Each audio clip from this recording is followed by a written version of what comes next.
It's time for Twig This Week at Google. Look who's here. Jeff Jarvis is in studio. Ron Amadeo, Kevin Marks, and we're going to have Ron's big Google I.O. preview. Stay tuned. There's a lot of Google to come next. Netcasts you love. From people you trust. This is Twit. Bandwidth for This Week in Google is provided by Cachefly. CACHEFLY.com. This is Twig, This Week in Google, episode 302, recorded Wednesday, May 27th, 2015. Macadamia Break Weekly.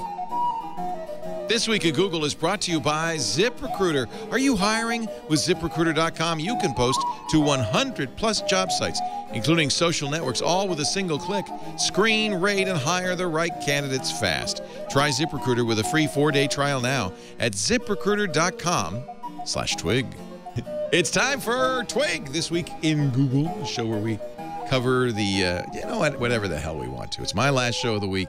And when you have somebody as esteemed as Jeff Jarvis on the panel. What? He's here? I'm here.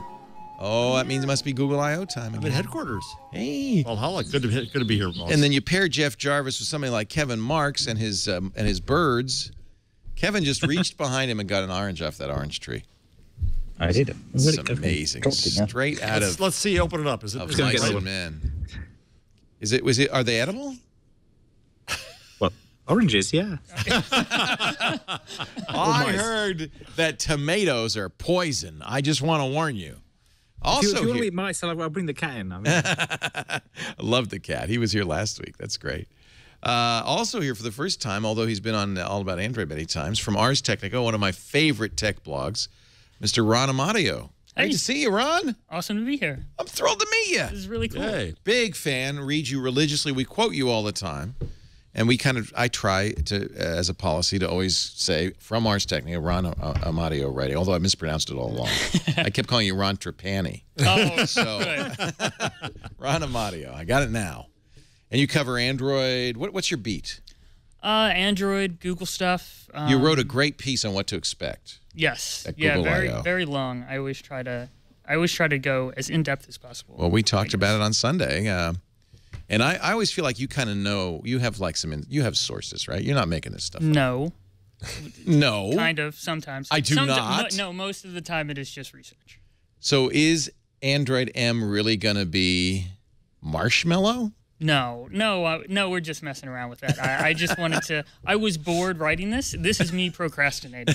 That's what the When you lead see, entry okay, of this is good to know. On a tech blog, when you see a big image with Photoshopped text, Yeah, that's the guy who doesn't want to write. Right. I was just, oh, this is bored. Wait, I could take this Kraft marshmallow bag and turn What's it the into... font? You actually did it beautifully. That's good. Look at that. Yeah.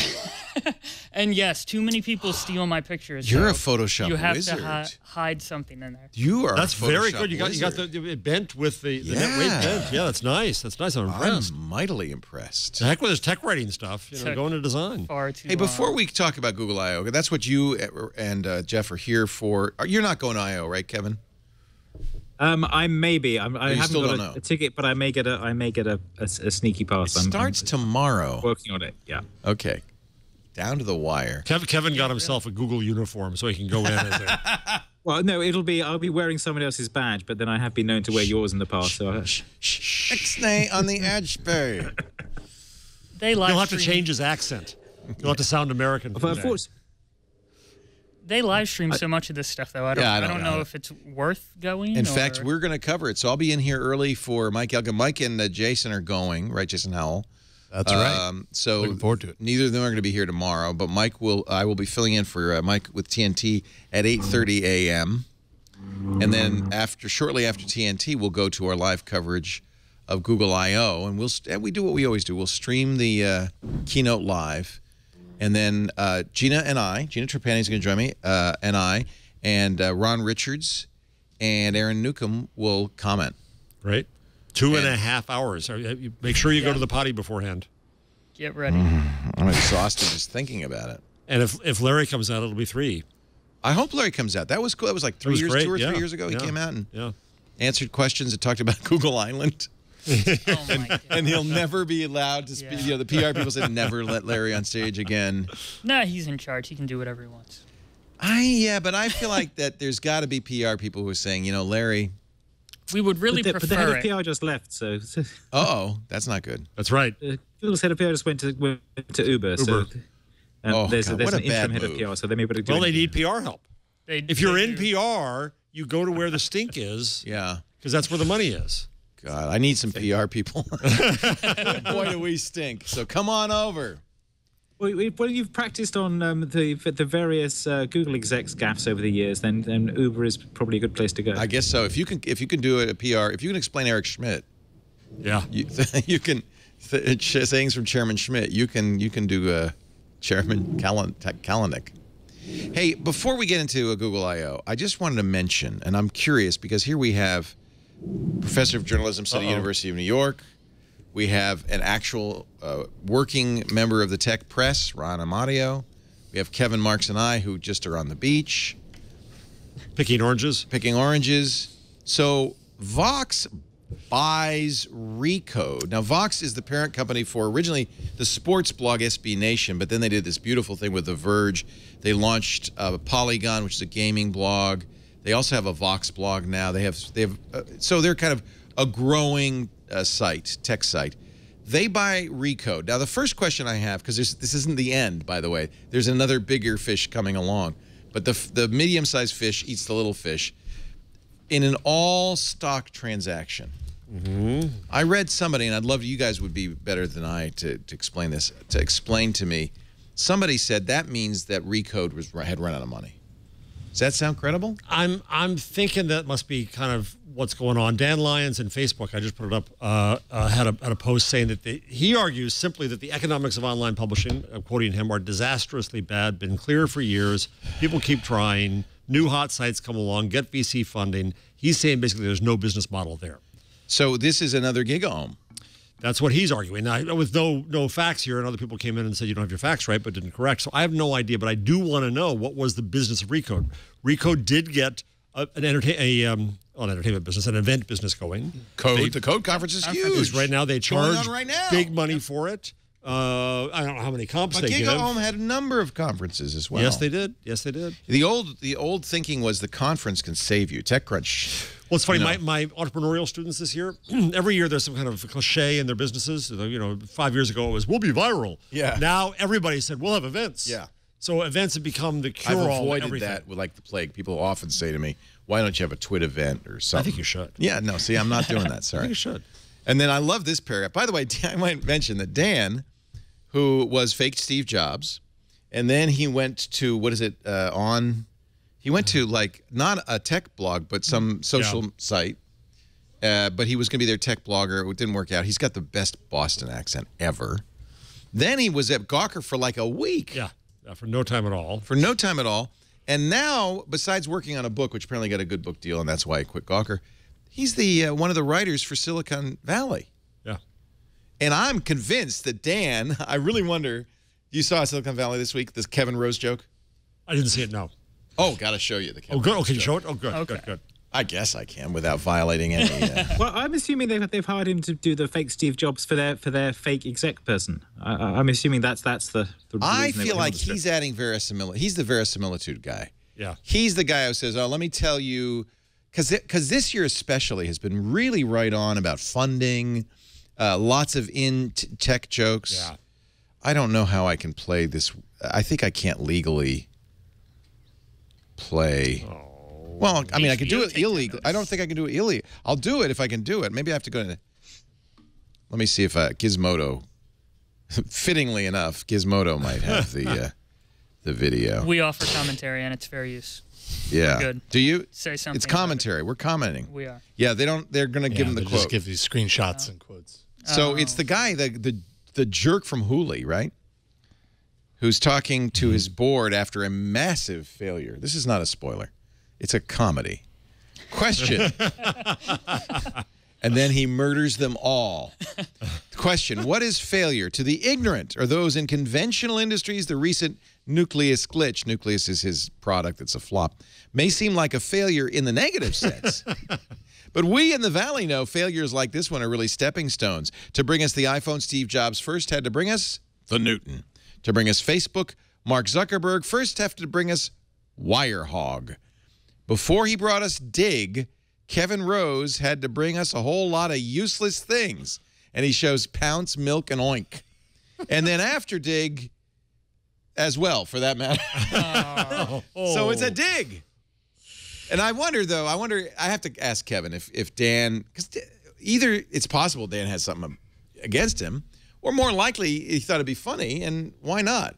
Would you mind? I wouldn't mind being skewered. It's just fun to be on Dan's the show. kind of a negative guy, right? In this post about Recode, he then goes on to say that personal brands. Go ahead, Leo. Can I read this? Please do. All that nonsense about journalists with big personal brands was just that nonsense. Walt Mossberg's power came from his association with the Journal. Pogue was better off at the Times. He's at Yahoo now. Levy, who's at Medium, was better off at Wired. Nate Silver was better off at the Times, 538. The late David Carr knew this, and I suspect Nick Bilton does too. Nick's still at the Times. Well, he'd be better off still writing about tech, perhaps. Well, he's on the fashion page, Yeah. but the old D conference was powerful because it was attached to the Journal. Its descendant still draws an audience and still commands a high ticket price, but it's not the same. He's talking about Code. You know, this is also maybe there's some Schadenfreude. Yeah, there is a bit. Speculation. Yeah. Listen, I think that the other way. So was the business of Recode great? If it was so great, no, they probably wouldn't have sold it. However, does Recode work very well with Vox? Especially for a stocks transaction. That's yes, right. But does Recode work well with Vox? Yes. Vox, I mean, I brought 15 German editors there a week ago and saw Lockhart Steele, their new boss. And Vox is a really amazing company. Jim Bankoff has done a wonderful job. They have infrastructure, they have ad sales, they have audience.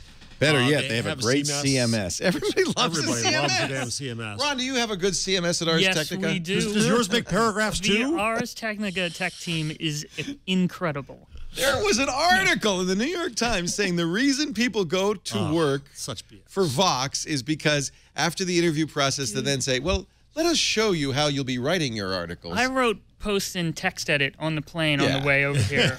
That's the manly way to do it. You're in IRC. You're not using some fancy Slack. You're in IRC. You're a man. I wrote a post on my phone from the mall. Wow. Once. It doesn't matter. Do that. Yeah, you can poke with the browser and everything. So, but then this is the best rumor of all, and I just love it. Is that the whale's coming, and apparently Comcast was an investor in both these outlets, is going to take them both in. And they're all going to be Comcast companies. What a fate worse than death. How crazy has tech journalism been lately? Like GigaOm's gone, and now there's zombie GigaOm coming back. And what's the zombie? I didn't hear about that. Some company bought him, and his former founder of they bought Media. the name. Yeah. Must be just dying inside. I don't know who's going to work there. Yeah, because Fortune hired 5. Knowingly. Right, everybody had jobs. They didn't just stick around. But Knowingly. Verizon owns Engadget and TechCrunch now. Yep. And HuffPo. Right, and Comcast. Well, I'm just going to say we're proud to be bloody independent. No, bloody and independent. Bloody and independent, and we are bloodied, but we're still independent. But I feel like we've demonstrated I don't know how, but there's a market for tech. Yeah, information. I think there is. Ours does okay, right? Although I'm spoken for with a giant media conglomerate already. Yeah, Conde bought it. That's right. But Conde hasn't messed with it. Right. Yeah. Conde was very smart. Just as they did with Reddit, they kind of let Reddit be Reddit. Yeah. Let ours be ours. Which is nice. I guess you know the worst possible outcome of all this acquisition. What's stuff. that? Tech TV and Comcast. I know. That's why I shiver when I hear the Comcast one. And it would make sense. Comcast bought NBC. They want to be a content company. It's disastrous. It's bad for journalism. Yeah, it is. It is. You don't feel like Verizon run Engadget's going to be really independently reviewing phones anymore. As we know, CBS made CNET change their best of CES because they didn't like the Hopper. Bad corporations, corporate politics matters. Wow. I mean, when I was at Entertainment Weekly, I had a top executive of the company come, and we graded shows, movies, he did a grade point average of what we were doing every week and said we were being too mean to Hollywood just as they were merging with Warner Brothers. I could tell you truthfully, the real reason that Twit exists, the sole and only reason, is to be independent. Because I just don't want anybody to tell me what I can do and can't do. And you wouldn't listen anyway. No, I got a lot of trouble all the time. Although, to their credit, Ziff Davis was a good corporate parent. Well, they knew they were a publisher, right? They were a publisher. They were a good corporate parent. So, for instance, we were going to publish a guy named Bunny Wong, who I love. He was at MIT at the time, hacked the first Xbox. And we were going to put him on and show everybody how to do it and where to get the chips. And to their credit, Ziff Davis, which knew that Microsoft, which is a big advertiser, would be furious.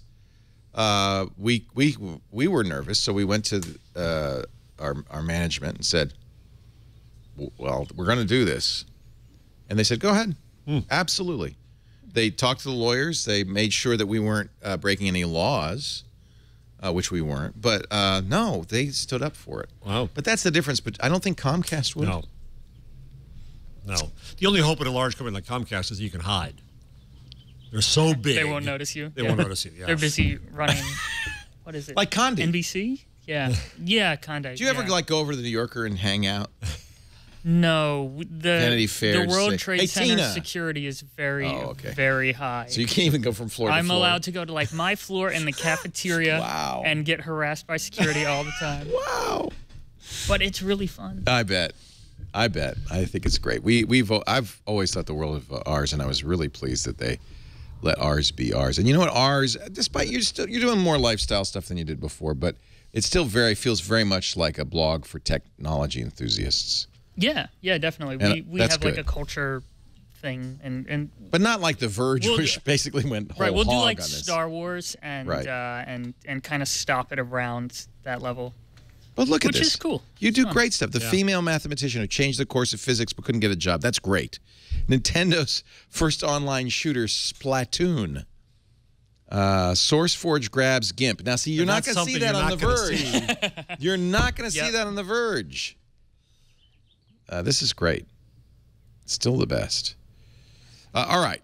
You're going to live blog. God, my live blog. Yep. This 2.5 hours of endless Tippity-typity. By the way, I've got to ask you a technical question first. The Wi-Fi always sucks. The cell lines are all jammed. How do you do it?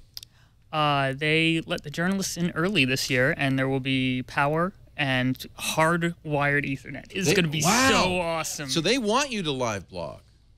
Wow. Yeah. Oh, yeah, definitely. Yeah, Sure. it's the opposite of Apple, but yeah, the front row Ethernet thing is a lot of conferences do that. Well, it's smart because The challenge is you've got to bring your hub with you. it's also, as we remember, Apple telling everybody, turn off your Wi-Fi. We can't show off this feature. You don't want to have that happen. All right. Yeah. Ron, what are we expecting? Will there be BMX riding skydivers? Will there be a giant Rube Goldberg TikTok clock? The fluff I try not to deal with, but Come on. Well, you don't know. That's all we know. care about here is the right. fluff. Yeah, you'd have to talk to stunt coordinators in the area or something. I think they've gotten away from that a little bit. Although, wasn't it last year they had that? Last year was that the clock. No, it was Right. the year before. Yeah, last year was just the Rube Goldberg thing. That clock thing. Yeah. But then the giveaway was a piece of cardboard, which I thought was Right. Brilliant. Right. Yeah, the hardware this year is weird. It's like I'm just drawing a total blank as far as Well, it could what be a Pixel, you the always new get Pixel. goodies. Right. They could give away a Pixel, which would be I don't old. think so. But like It's just not that changed. Geeks will say, I "Oh, I love already my have one I Pixel. didn't use, and this I one's love not it. so good." Yeah. By the way, I've been investigating. I couldn't use the Pixel on any of the shows, the last generation, but the new, I don't know if it's Chrome OS, but you can now choose resolutions in Chrome OS. Nice. Oh. So I got to bring it in, and we got to And get. now that you've ruined your keyboard, you have to have a new know, computer I- here. Okay. Hey, John Slanina, we got to get a Type C to Yeah, HDMI. yeah, it doesn't have a charger. You have two other Buy one from Apple. USBs here. No, but I know I need video out, so video comes out of that thing. Oh, the right. Type C Yes, it connector. does, yes. Yeah, Apple has them. I bought Yeah, one. $79. You could buy a Chromebook for that. Hey, fighting words, Mark. Well, you Fighting could words. probably buy a Chrome stick for that anyway. Yeah, Or Chrome Bit, yeah. that will be one of the things I'm sure they'll show. Right? This. They will give away Chrome Bits, I'm sure. Yeah. They might That's give what away you'll Chrome get. bits, yeah. But I got the geeks, when they gave away the watches, and you're all going to get the square watch. Oh, you're going to get the round watch. Yay! Yeah. Took them 3 months, but they finally get you the Moto 360. I never got the RAM watch. They were looking the gift horse in the mouth. Right. You know, you're getting anything free. I know. This year, maybe the LG Urbane. Oh. I'm just thinking. I'm still on. I'm still hardware? on what free crap yeah, you're gonna what get. goodies do we I'm sorry. I mean, like, my only just straight out guess is maybe they do a Chromecast 2 and everybody gets one of those. So what would a that's one of the rumors you have in your story. What does a Chromecast 2 have in it? We've had Google executives like publicly talk about, you know, there will be a Chromecast. We're working on new hardware. It's going to show off a bunch of multi-screen features. So, like, you know, you have your phone on and something's happening on your phone while something happens on the screen. And there's a lot of... Like Hangouts might pop up while I'm watching TV. Yeah, I'm not sure I want that. I think what they've talked about is like game controller stuff or you know, you have some weird little viewfinder on the screen and there's a like full game playing on the television, like a Wii U kind of thing. Last year they did that whole thing with the games, the multi games into one game and all that right. stuff. They never really did, TV, right? Yeah. But I don't know. They have so many like holes in the Chromecast right now that it's just not up to the task of, I guess, modern video streaming. Well, as you point out, you could go to 802.11ac. Right. You could go to 4K, although I don't know 4K in a stick. I guess you could go 4K. I mean, Android, 4K. like in terms of keeping up with Android TV is going to do 4K, and you know they have boxes coming out that'll do AC and all this other like fancy connectivity stuff, and they need to get that in a little package like the Chromecast. The Kevin Chromecast would know. Is 2 years old now. Kevin would know because Kevin was one of the creators of QuickTime, so it would require hardware decode, right? Well, for 4K. Yeah. Well, or it would require a CPU with a you would want to. It's not going to be the CPU. It's going to be hardware. Hard to fit it in something that small. Yeah. And heat and all that. Passive cooling. Yeah. So. Right, they can do VP9 on hardware. Are there systems? I guess there are. Raspberry Pi, I think, has hardware decode. There are some. I don't know how much. I'd be surprised if they do a 4K Chromecast right now, but unless they're just doing it to show off, because the point of it is that it's everywhere, and there isn't that much 4K content yet. I put that out. Well, there's Netflix, and that's one of the chief features of a Chromecast is Netflix. Right. And YouTube does 4K and VR and 3D. That's right. It does the every VR. Other That's a really important point. If they want to show off what YouTube can do. Yeah, it's YouTube stuff. It's the YouTube the thing cast. Yes. What they could do better is the sound. It's the sound stuff. It's quite. I've not managed to get the Chromecast to give me decent surround sound with anything. Maybe they didn't even license a Dolby decoder. Maybe they just. I mean, the problem is that they're feeding into the TV. I'm not sure. I don't know the details of what audio specs they're feeding into the TVs there and how stable those are. So maybe they're just doing Dolby over stereo and relying on the decoder elsewhere to do it. But I was playing with this before, thinking, okay, I've got all these things that will work on Chromecast. Will any of them feed 5.1 around to my TV system? And I couldn't get it to work. So that may be something that, and I'm not sure if that's a hardware limitation or it's just that they haven't spent time on it. But that would be something that would be, I would assume, would be something you could improve. I would be something that I would assume only you would even know. That we don't care about audio. We've been conditioned by an iPod to listen to crappy audio. I never hear anybody say I want better audio. Does the Neil Young thing really sound better? I don't know. That's a no. That's an honest answer. For how much it is, that's I bought a no. it. I love it. I listened to it. I just rebought for the 7th or 8th time the entire Beatles at 24-bit because I found a little USB metal Apple that has the 2009 remaster in 24-bit. I'll have to ask Kevin Toffel about this. But, it's really hard to separate psychology versus actual hearing, right? Yeah. It sounds better to be. Adding more bits, adding more sample rate or adding more bit depth doesn't actually help very much. What helps is adding more channels. And particularly for the Chromecast, it's in the device that is most likely to be plugged into multiple speakers. If there's one place in your home you have got decent speakers set up, it's attached to the TV. So that would make sense to me as a direction to move in. And it makes sense to me as an audio thing as well. I've had this debate at SF Music Tech with the the Pono advocates and things, and there's a lot of woo in the stuff they're selling. There's a lot of woo in the stuff they're selling. Yeah. Yes. No. There was. Oh. Snake oil. They have guys they have like old music guys whose hearing probably rolls off at 2K, right, saying that they can hear the difference. Right. And they say, and the digital stuff is like fluorescent lighting versus natural lighting, and they talk about a woo like that. Actually, practically, digital sampling in A/B tests is at 44K stereo.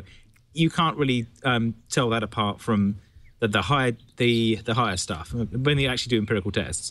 So adding extra bit depth and adding extra sample rate is something you use for mixing, because there you want to move things by fractions of a sample because you're trying to fix phase, and you want to do multiple layer mixing and balancing at higher resolution before you mix down. So having them for studio recording and for mixing gives you headroom. Obviously. Headroom. I'm going to act like I understood that. Yeah. Well, basically, it gives you room to move. But once you're listening to it, you don't need that.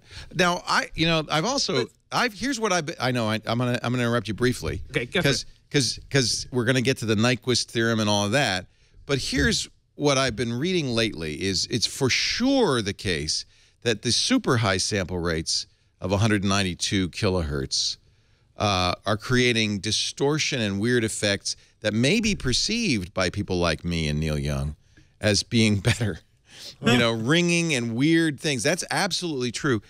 It seems to be, even pretty serious recording engineers agree, sample, and this isn't mastering, obviously, what you're saying, Kevin. It may not matter later, but at mastering, a sample rate of, let's say, double CD, which is 88.2, would be fine. 88.2 24-bit would be as good as you ever needed, probably.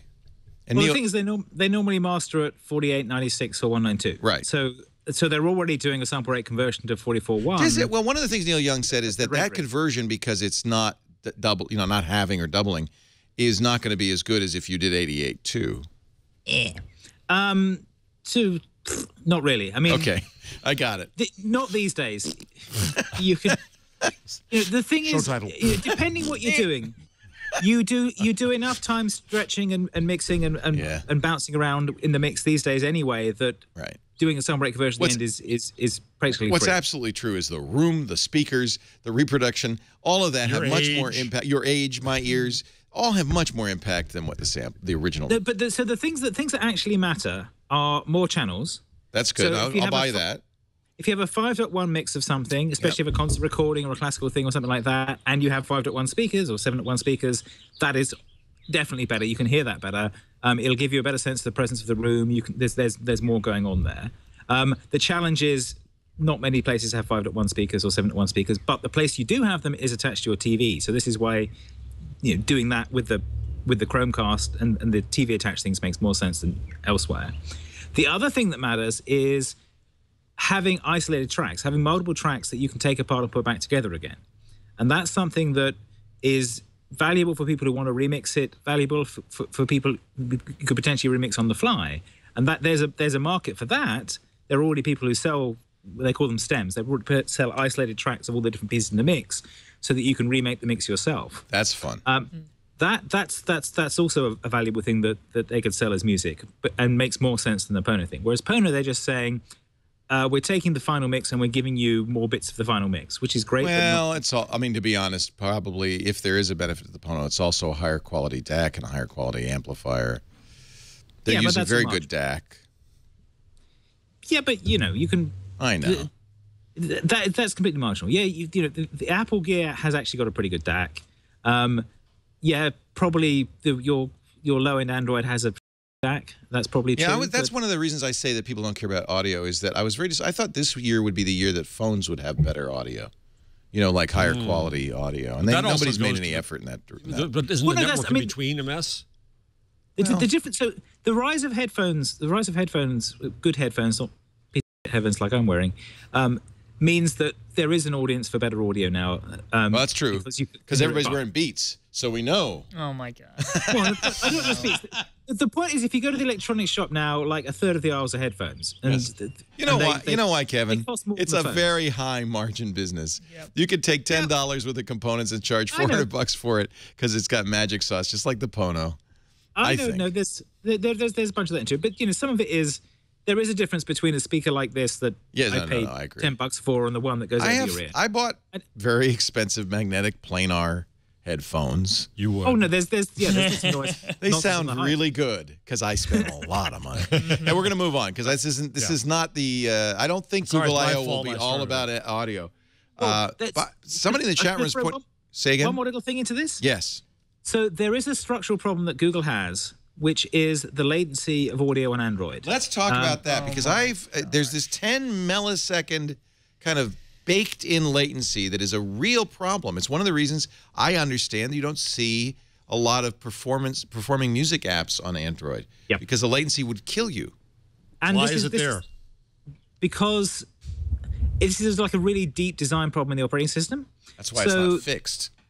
The way Linux works is that it has a pull model for audio. Have I got this right around? Basically, the way I'll just go back the other way. The way Linux works, it works the old-fashioned way, and underneath Android is Linux, which means that it ends up with lots of buffers of audio, and everything adds buffers to make sure that it doesn't ever gap. And so you end up with more and more latency. And there's a good someone did a very good analysis of different Android phones and how much latency. Superpowered.com has that's the one, really good article explaining this if you want to know more. It's the first time I'd ever heard of it. But the headline is burying this a bit because it isn't a 10 millisecond problem. The problem is that it's like it's 800 milliseconds for many of the phones. It's additive because it's not just it's here and there and and right because every time audio there's a problem, like every year the way they do audio and performance. Oh, we've got it down. Oh, they do. They know this. They've addressed it, huh? They've addressed it they a haven't, few years because they've got to structurally change the way the operating system works to do it. So the difference is that iOS, is it the Java VM or is it? No, it's the way interrupts work at the operating system level. So the way interrupts work on iOS, there's a special interrupt that's just for audio. It has higher priority than memory paging, and it's round-robin called, which means that you can build an audio pipeline that has very low latency because you can guarantee that it will happen every 64 samples. With Android, they're on the Linux model. The audio pipeline is not working with buffers that small, and also it can't do the chasing the head thing where the read pointer is chasing the right pointer because they can't guarantee that they don't cross. Whereas on iOS and macOS, they know that they won't. So what that means is that there is just more latency at every stage of the process. So the problem is the kernel. You'd have to. Yes, you'd have to change the microkernel to fix this. The kernel. You would have to change the model. That article explains it, but you have to change the way audio is processed on it, such that there are high priority interrupts on iOS pulling audio through the system and things feeding into it, whereas on Android you're pushing audio into buffers and the buffers are getting played out. And so it ends up being not 10 milliseconds, but as much as 100 milliseconds each way, or 1/5 of a second round trip, which is enough to really kill the beat. It's like whiplash. Each not my tempo. Process is doing the same thing. Yeah. So on iOS they made it pull the audio all the way through the process. Yeah. Whereas on Android, because you're pushing it in, you push a buffer in, and then when you're processing it, you pull a buffer and push a buffer and pull a buffer, push a buffer. So each stage in that chain makes it worse. Is this still a problem in Lollipop? Oh yeah. Yes. Yeah, you still don't have music apps and mixers and. No, I don't see any of it. Any of them that you do see are like made by third-party, third-party hardware solutions. Oh, interesting. So you'd use, okay. Yeah. You can't do it. You can't do it in software, or you have to.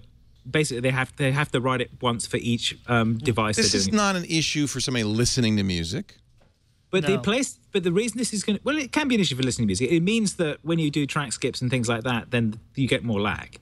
And the Bluetooth playout has more lag on Android. Oh, but come on! I mean, we're not talking a second. We're talking a fraction of a second. But it can be a second. That's the problem, because by the time you buff it up through a series of things that are all doing this wrong, you get that problem. Right. But the reason they're going to have to fix this is the VR stuff, because yes, latency is death in VR. Yeah. When you're doing that and the audio isn't moving, you fall out of the world. Suddenly, the birds aren't staying over there. When you turn your head, the birds are lagging. Is that a barf problem? Oh yeah, absolutely. Yeah. But the barf problem is visual, I think, in most cases. But nonetheless, if you had audio latency, that's going to be a huge problem if your audio drags behind the video. That's not a good idea.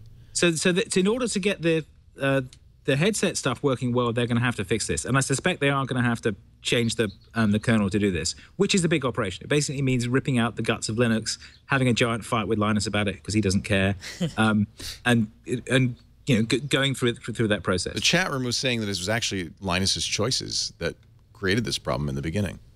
I put it the other way around. It's more that when they were doing Mac OS 10, they hired audio people who actually cared about attention. This. Yeah. And I was working with them at the time, so they were all musicians. They all wanted to use their Macs as effects processors, and they didn't want to have thick racks in there to do it. How is Windows? So they insisted that they also Windows is got the same problems. I mean, what Windows has is like 4 separate overlaid APIs for doing audio, some of which are better than others, but the basic level of interrupt stuff is still pretty bad. I think they may have changed it more recently. I haven't written audio code on Windows for 10 years. Have so any of the got a bit better, but phone it doesn't OEMs fixed this themselves? Samsung or Sony? There are some proprietary APIs, but then you've got to write to the Samsung API and things like that. Yeah, like this is Amplitube specifically for Samsung devices. You use this for your guitar? This is so this is guitar amp simulation. Yeah, and the Gear VR is basically the video version of this, where we sat down with Samsung and tweaked their exact implementation of video to get latency down. Yeah, because they'd have to fix it for Gear VR. Yeah. Yeah, this is Oculus is using Android, right? Yeah, I mean the Gear is an Oculus / Samsung project. Yeah. So yeah. I want this. This is going to come out tomorrow. I don't know if Google will show it at Google I/O, but the new NVIDIA Shield Android TV version. Before you run out and buy a Chromecast, this plays games, 4K movies. It's kind of a console with a Tegra X1 in it and 3 gigs of memory. How much? Oh, I don't know. The Shields are more expensive, I know. I don't know. Have they announced a price? The chat room mentioned this. This looks really, this looks like something. I have a Fire TV, and I've never connected it. I have, I don't think I had a Google TV, and I $199. Oh. Okay. So that that's the only one listed? That's the 16 gig. I don't. There is a rumored 500 gigabyte version. There should be I've played storage. with this thing. What do you think? And it's really nice. It is the next generation of Android TV, definitely. Like I have a Nexus player, and that thing can't play 1080p video smoothly. So that's sad. Oh yeah, right. It lags all over the place. It's just terrible. But this thing, it was playing 4K video content at 60 frames a second. Wow. Like buttery smooth. Oh, I'm buying it. You can plug all this stuff into the USB ports. It's Android, so you can plug in webcams and ecosystem's storage. Important because it's competing with me for my Xbox One. It would take the same slot, right? So and Xbox One has a good ecosystem. I got a lot of great games. I mean, the best games, or well, at least competitive to Sony. It's got most of the media stuff that I want to do. Right, like it seems like Android TV with the Shield has a good hardware platform, but does anyone want to spend $200 on this when you can get an Xbox? You can get an Xbox 360 for that much. Yeah, probably. That's true. Hulu Plus, Pandora, Vivo, Red Bull TV. I didn't even know that existed. YouTube, Crackleplex. That's important. TuneIn. We're on that, so you could listen to us. Games, though, these are Android games, aren't they? Basically. Yes, and NVIDIA's going to try to do their own game store thing, but no, I mean there's still Android games at the end of the day. Hey, but I can play Doom 3. Come on. They have the 16 gigabyte version listed. Grand Theft Auto 5 is 65 gigabytes. Oh. So there's the difference between Android games and real games. They're just not on the same level. All right, back to Ron's. You didn't do this on a phone. Ron's outline of what we expect for Google I/O. So that's the Chromecast / maybe they'll show the Shield too. I mean, it's their platform. Shield 1. Shield 1. Yeah, the Shield's not out yet. Well, right? that's maybe tomorrow. Right. Yeah. That's what I'm thinking, right? Yeah, that'll be your future Android TV box. Android M. What do we know? Fingerprint API, which is nice. I like my S6 has the fingerprint reader, which I understand is not Samsung's, but comes from who's the fingerprint reader from? The same people who do the Synaptics? Yeah, Synaptics. Which is better, that or Apple's? Oh, on the Galaxy S6, it's pretty really good. It's pretty close. Yeah. Maybe Apple a little faster. But it's pretty close. On the Galaxy S6, it's Synaptic, or I'm sure I'm saying the name wrong. Whatever. Synaptics, yeah. Yeah. Okay. It's that hardware, but Samsung's proprietary API for the fingerprint stuff. But now there'll be a fingerprint ecosystem in M. That's the guess. I mean, this is all research stuff that I'm, that I'm hoping. No, Ron, this is true. Factual. This is the facts, Jax. But yeah, you need a fingerprint API so that developers can make stuff, and so that OEMs will actually put a fingerprint reader in their phone. 6 is pretty good. I can use LastPass. I can Samsung's web browser will let me log on to websites using fingerprint. I can use Google Wallet with it. I mean, it's pretty. It's just, you know what? It's more extensive than Apple's because only Apple supports their fingerprint reader. No third-party apps. Well, wait a minute. No, LastPass does. I'm sorry. I take that back. No, I lied. In fact, all the same stuff. Passbook works with it. I take it back. You shouldn't ask me about Apple stuff. I don't really understand Apple very well. Okay, well, hopefully you'll be able to use your fingerprint to do Android Pay, which the difference between that and... What's that from Wallet? How does that... You're right, exactly. The difference between that and Wallet is going to be branding. The name. Apple did their Apple Pay thing, Apple so Pay, we've got to... Android Pay. Yeah, so we've got to, rename everything. And I mean, So they've got to relabel all the point-of-sale system because they've already got logos on them. That seems... No, they just have those fish bones. It doesn't actually say Right, usually it doesn't say Google Wallet. It has the W on it. So they have to... yeah, it's got the Google... They should named it Android Way, and then they wouldn't have to change the W. But there's supposed to be some kind of API to let other apps plug into the pay system somehow. Nice. I'm not sure what other apps would want to do with that, but I guess Amazon could have you do, fulfillment through Android Pay or whatever. But of course, Samsung's trying to do the same thing with Samsung Pay. They bought Loop Pay. They're trying to work with swipe readers as well as tap to pay readers. I would love to try Loop Pay. Like it's in the phone, and they need some kind of... They haven't turned it on. Right. Yeah. Do you use an S6? Is that your phone of choice? No, I have a Nexus 6. Nexus 6, I knew it. I've got to stick with the stock Android. But it's going to have Android M on it next week. So next week? Next week? Tomorrow. Oh. Developer version. Sure. Yeah. Okay. Right. Yeah. No, he's special. Yeah, he's special. And I'm guessing. Yes. And he's guessing. But no, did you get your Fi invite? No. Me neither. Even you? Yeah, I know. Even you? What about you? I know. Fi's tough. I don't know too many people that have even covered it. We all got that email that said you're going to get it before summer's over. Check back in the summer. Yeah. I think most of the people that got invited were people that said they don't have a Nexus 6 and need to buy a Nexus 6. That's evil. I thought we'd have an advantage as Nexus 6 owners. Yeah. Right. Oh, that's evil.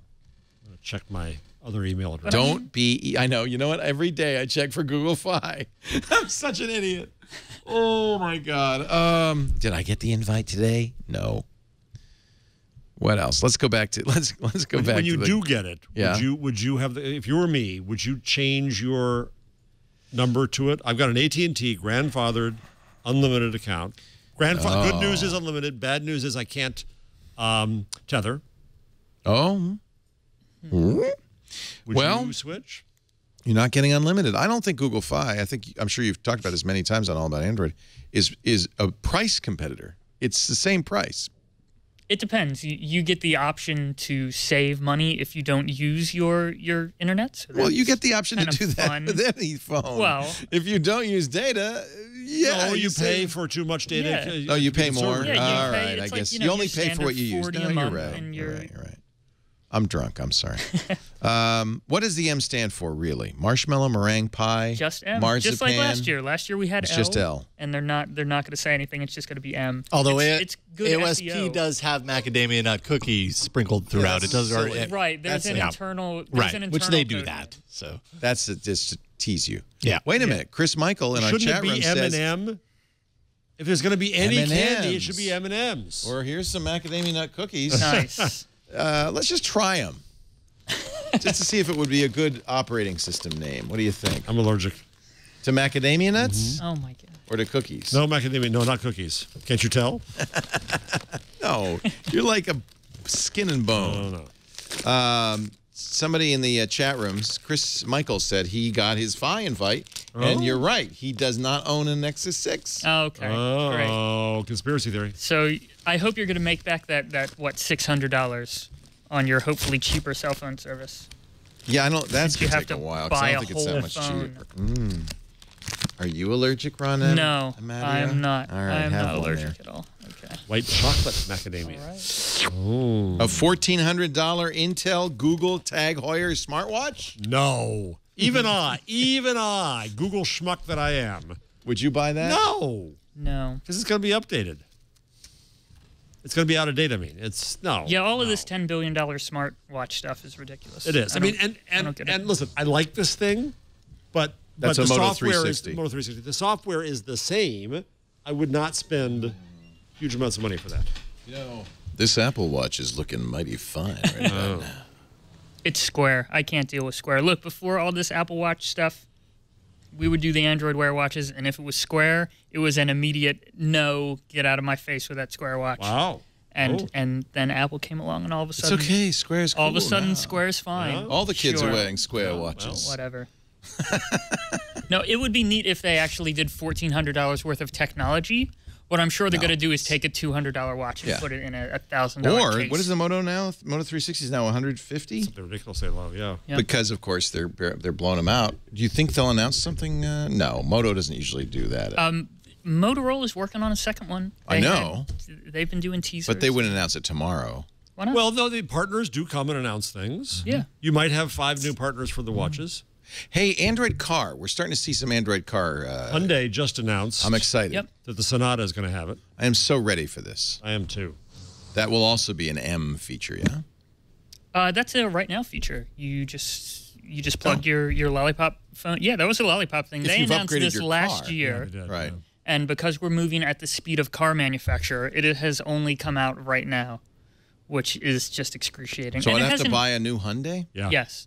Or you can get a really horrible rip-off Pioneer That's a aftermarket thing. head end that yeah. you put in. The $700 one has a resistive touchscreen. So, you know, Resistive a is the plastic, worst. Right, a plastic bubble that you poke. For capacitive, that'll run you $1,400. Ay, ay, ay, caramba. We had like a Phil Nexus Nickinson 7? of Android Central was on the show last night. Right. He's been playing around with that for the last couple of months, from what I understand. The $700 resistive screen. He said it's actually not that bad, considering the fact that you don't do a lot of fine kind of dragging on it. You're kind of ham-fisting controls when you're in the car. So like just going boom on a, $700. you know what I mean? It's different. But no, $700 is expensive for A something Nexus 7 was $200. It's that or buying a Hyundai. True, yeah, but You have to buy a Sonata? Is that the only Hyundai that has? yes. right now. Oh, they're nice I looking mean, others cars. will come out soon. The other brands will start soon, but this is the first car that'll actually be out with it. Yes. Scooter X in our chat room says GM says 14 models of did that Chevys happen yet? will feature Android Auto this year. Okay, yes, I was at that event yesterday. I wasn't sure what time the embargo was. But yes, Chevy. So Chevy's doing 14 models, which is basically their entire lineup. Because, I mean, they only have like 16 cars or something. Now I do want a Camaro. Yeah, there you go. Yeah. You could get that. Yeah, because I'm not It's a going to buy little a cooler Chevy than a Spark. Hyundai. Yeah. I get a Volt. I'd get a Volt. Volt's cool. The new Volts are weird. They are? Are they? They look like Honda Civics with crazy grills. All right, I'll get a Malibu or an Impala. My grandma drove Yeah, an that's- Impala. Yep. I just- Yeah, so yeah, did they mine, had one. yeah. Yeah, they had one there. Year after year. It had bench seats. I loved it. Yeah.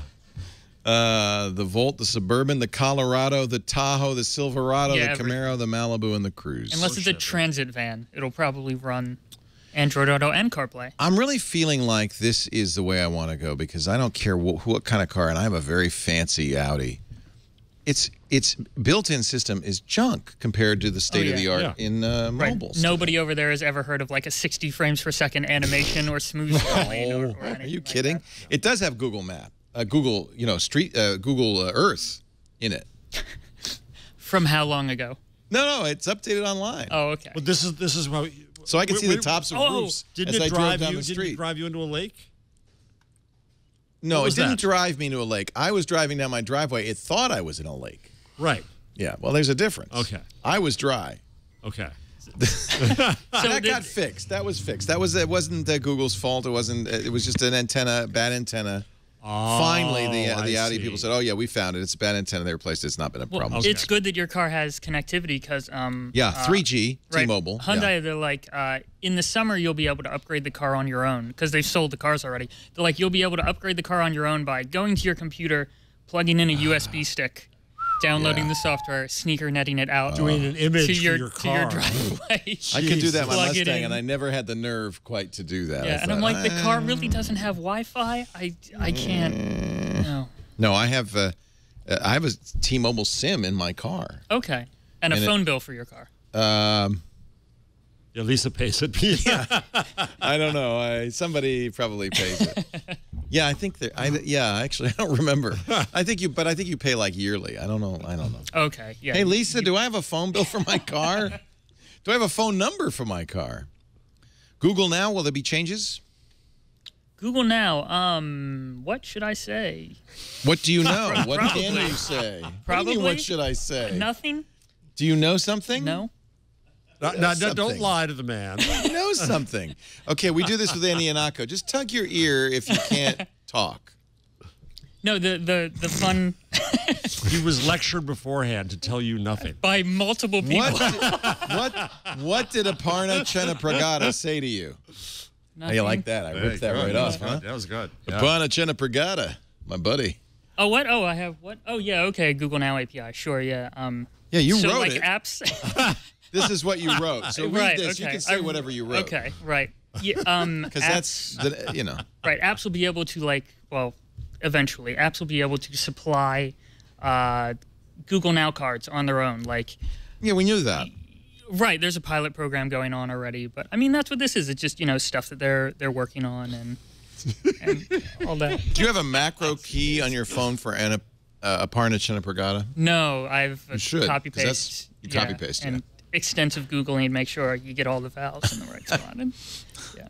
No, I'm excited about the virtual reality stuff just because we know next to nothing, and it's super scary. Good change of subject there, fella. Yeah. Very good. I think that I've been told by people in the know that we're going to see a surprisingly large amount of cardboard. Yeah. Who was it that just left head of Google search design to go work on the cardboard the cardboard team. OS, and yes. I'm forgetting his name, and I'm very sad because I might. We had it on the rundown last week. I forgot. But yeah, you're going to go from billions of people to this little tiny cardboard team. From what we know, that's the point. Which says they must be working on some crazy new thing. If cardboard equals search, that's pretty good. Search? Didn't she go from search? Oh, from search. Yeah, John Wiley. John. He was the lead John designer Wiley. of Google Lead Search. designer of search. Exactly. So you go from search, which is the crown jewel, to cardboard? Right. Must be coming Something big. And there's been, a Reuters report that said they were working on a VR operating system? Because right now right now VR apps are really weird, especially Android apps, right? And with 2 windows. Right, but launching them and getting into that mode is super clunky. You take the phone out and you start it and you stick it in the box and make sure everything's set up. And the Oculus Rift is even worse. It doesn't have an RFID tag to launch. I thought it launched. You can, they've worked on weird little launchers and stuff. But Right. This was supposedly a whole operating system. Yeah. Hey, F and done, Jason. How do you he has Gear VR? How do you launch the Gear VR app before you put it in the helmet? When you connect it to the helmet, It has launches RFID. it. Yeah. Yeah. When you connect it to the It senses it. It says, "Oh, I'm in VR." Thank you. Oh. That's going to is be that obsolete tomorrow. No, that's the. Oh, you got the Is this S6 the version. S6 version? Oh, okay. Yay. Fancy. Oh. You wanna, Will it work you with wanna an model? edge? Ooh. Yeah. Do you Where's mind if your I edge? wear it? Yeah, you might want to take the cover off. Why? It's not there's nothing going on. Yeah. Do you need the cover? Don't you need? No. What if I wear it like this? That looks great. That's how the kids wear it these days. That's how the DJs wear it. Yeah. But no, again, feel like the third fingerprint eye, stuff, this is a proprietary solution, and Google kind of wants to do their own You know, thing this and is get the really whole ecosystem comfortable. on. It's much more comfortable than the It's got nice Really? eye cups. Really? It weighs less. It's smaller. Okay. I mean, I I looked like at it. And it was phone's not in it, that'll $200, add right? weight. Yeah. 200? How much weight does the phone add? The phone's nothing. I have an S6. I wonder if I should get this. Why do you keep getting it? You should put it on without the phone in. That looks great. There's a USB on one side. Get giant goggles. Oh, I have to put it in the right. No, that's Did I do it right? got to be right. Yeah, Yeah. it seems to have like attached. Looks good with the S6 back in there. Now what do I do? Oh, it's talking to me. Welcome to virtual reality. Have you used this yet? No, I Am I just being got the it. first person to use it? Yeah. You shouldn't do that, Jason. You should get to do the. I already pulled up all the plastic. What are you looking at, Leo? Whoa, Leo, whoa, whoa. Oh. Leo has gone to another world. So, Leo, you saw it with the Gear VR.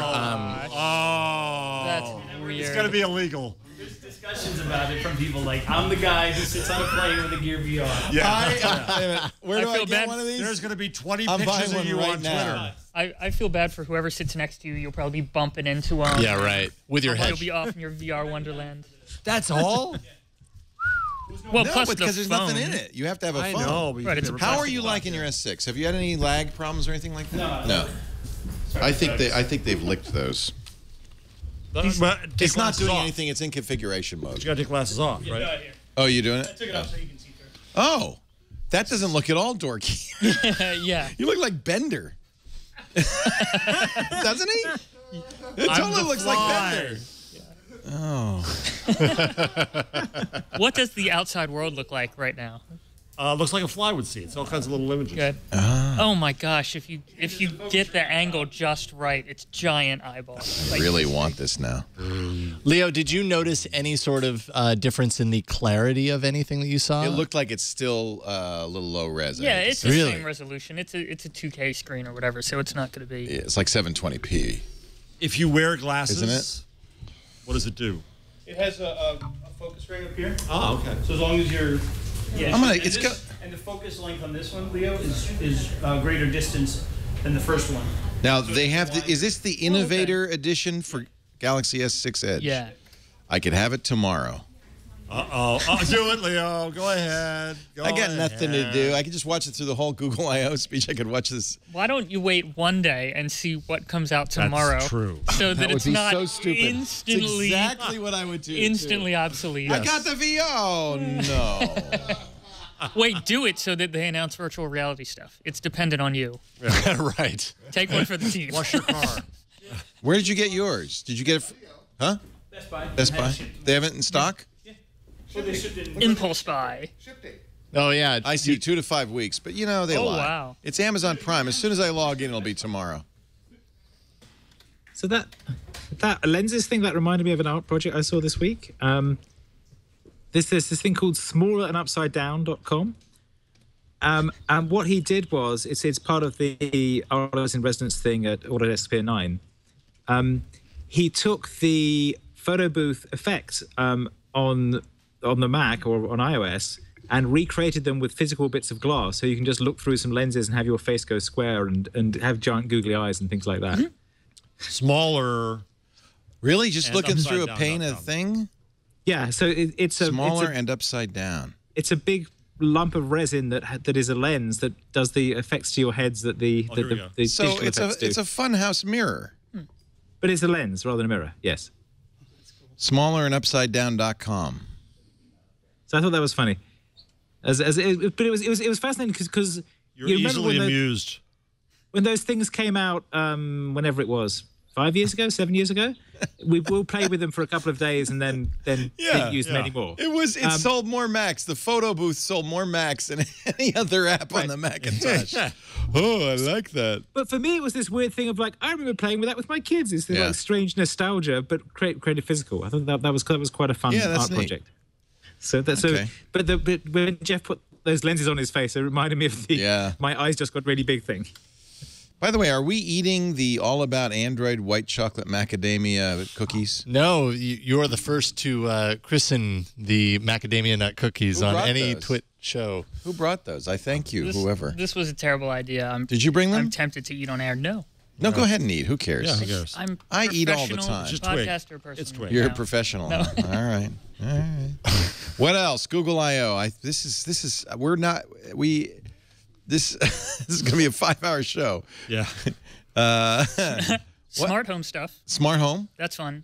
So Google has, who have they acquired? It's Nest and Dropcam. Yep. And this company called Revolve, which made a smart home hub. So kind of a thing that ties all of your... Like smart things. Like They'll know yes, everything about you. Right, They'll smart know things when make you them have better. sex. Sure. Yeah. Hey, I'd If like you to wear know the when I have Fitbit sex. or whatever, yeah. Please wake me and tell me. Yeah, please. Last night, really? I don't remember that. Okay. Just checking. Macadamia Break Weekly. I like the name. But the new thing is Brillo, apparently. Right, the Internet of Things OS. Now, is this related to Android, do you think, or is it? What the report said was that it's being made by the Android team.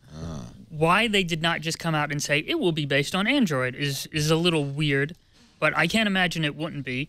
But yeah, you know, it's kind of like when Android started, where you have this, you have a bunch of OEMs making all this weird software that they're not used to making. Right. So you have a lock company having to make this Internet of Things software, and Google just wants to come in and say, here's our software, it's free. Use it as a standard. Yes. And everybody will use it to make your light bulb communicate with your dishwasher. But that's kind of what Microsoft's doing. Stuff. They're giving away Windows 10 for Raspberry Pi. Right. They have 2 or 3 IoT SKUs for Windows.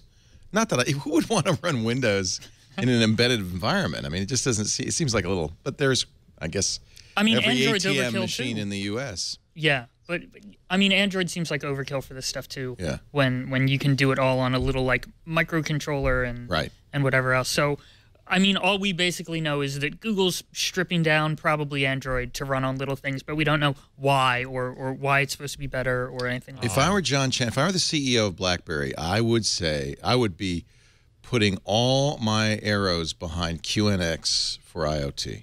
They have a really nice real-time operating system they bought. And you're absolutely right. It needs to be something designed for embedded systems. Yeah, but then you need to make money if you're BlackBerry. Right, where Google doesn't. Right, Google will just make money other ways. So, you know, that's how Android works. Press Here, in Larry's it's free. basement. It's free. We have too much money. We're good. We have too much. And then everyone else is just like, oh, they just too much. And what else? This is, I'm excited, actually. We start our coverage 9:30 Pacific, 12:30 Eastern Time, 17:30 UTC, right after TNT. I'll be doing TNT tomorrow. And then Gina Trapani, Ron Richards, and Aaron Newcomb and I will cover Google I/O all 2.5 hours. If we start at 9:30, we should be done by lunchtime. Yep. Good luck. Yeah, if lunchtime's 2 in the afternoon. All right. And then there's millions of sessions to watch and Right. go to and everything else. Did we talk about privacy controls? Oh, who cares? Yeah. Google Dad, don't you controls know? my privacy. That's the truth. Well, but they have to respond to what people are very much concerned about. Bloomberg said they're going to give users greater control over what apps know, what apps can do. But they, I feel like the controls are pretty good. How are they going to how would they be different? Well, it's all or nothing right now. They used to have app ops where you could go through and toggle, I don't want Facebook to use my camera. I don't want it to Apple use my kind of does that. You have to ask Apple, it'll say in the manifest what it wants, but then in order to get camera access or contact access, it will ask. And you could say no, and the app will continue on. Right. I mean, Right, it may where- not, if it's Instagram, may not be very useful, but Where with Android, when they did app ops, you said no, and the app The whole- crashed. yeah, the so whole then they thing's took down. app ops away, Okay. and they're going to bring it back, apparently. all right, we'll find. You know what? Speculation is one thing. It all happens tomorrow. If there were going to be a big surprise, and you have not, you have not gotten the scoop on, What would that be? what would it be? Google Now. They can't do hardware. I mean, it really bugs me that they're going to have a fingerprint API and nothing that has a fingerprint reader. I would love to see 6.2 or some kind of. How about a little a plug-in security thing? dongle for you? That's not good. Okay. That's no good. It's for developers. They could test at least. I guess. Well, they might do that. They might do that. The Chromecast would kind of be surprising. I mean, they've talked about it, but I would let think me we would think. hear more by now. How about an Amazon Echo? You know, I really thought Google let Amazon get away with Echo. Because that Google Now in an Amazon Echo, watch him carefully. I'm going to talk about Google Galvanic's good Now. response. Just see what his response is. Google Now in a hardware device that sits in your house and listens would be really cool. Yeah, I think that would be a thing to do with the Chromecast, right? If you put a little microphone in the Chromecast so that it could pick up stuff Behind your when television? It's behind my shout TV. at Yeah, it's not Yeah. Hey, Yo, I think I didn't say it's ideal. I think we are due a smart home hub. the Xbox since they does it. bought- that would be good. So Yeah, a smart hub that home. you could talk to. Right, since they bought the SmartThings competitor, and they have Nest, and they have all the smart home stuff that's not doing anything. Google Glass version 2. No, they just rebooted, and I love that reaction.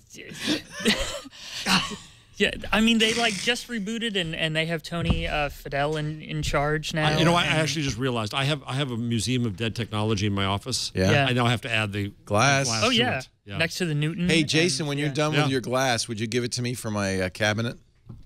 I still use it. What? He does. He still I use it. The only thing I use it for is recording video when I want a first-person kind of recorded experience or Well, something. It is a very when we nice did that GoPro. great ad, It's nice for that. Blue Apron, he was showing cooking, and it's so funny because you put the glass on, recorded, and you cooked a whole meal because you had both hands. And in order to do the same thing, we were doing a tip for the new screensavers, and I was showing stir fry. Set up a camera, had to work around a tripod. We didn't know if the angles are right. It was a fixed angle. It was such a pain. It's the I mean, easiest thing in the GoPros world. are Yeah. $200. There's a hat Well, mount. I do have a GoPro with a head mount. I could have done that. Yeah. It's not $1,400. No! And it's not a Nexus. It's this. not a Galaxy Nexus The camera. quality's good, though. Look at this. You know? Sort of. It's a little green. That's a camera from a 2011 smartphone. Yeah, right.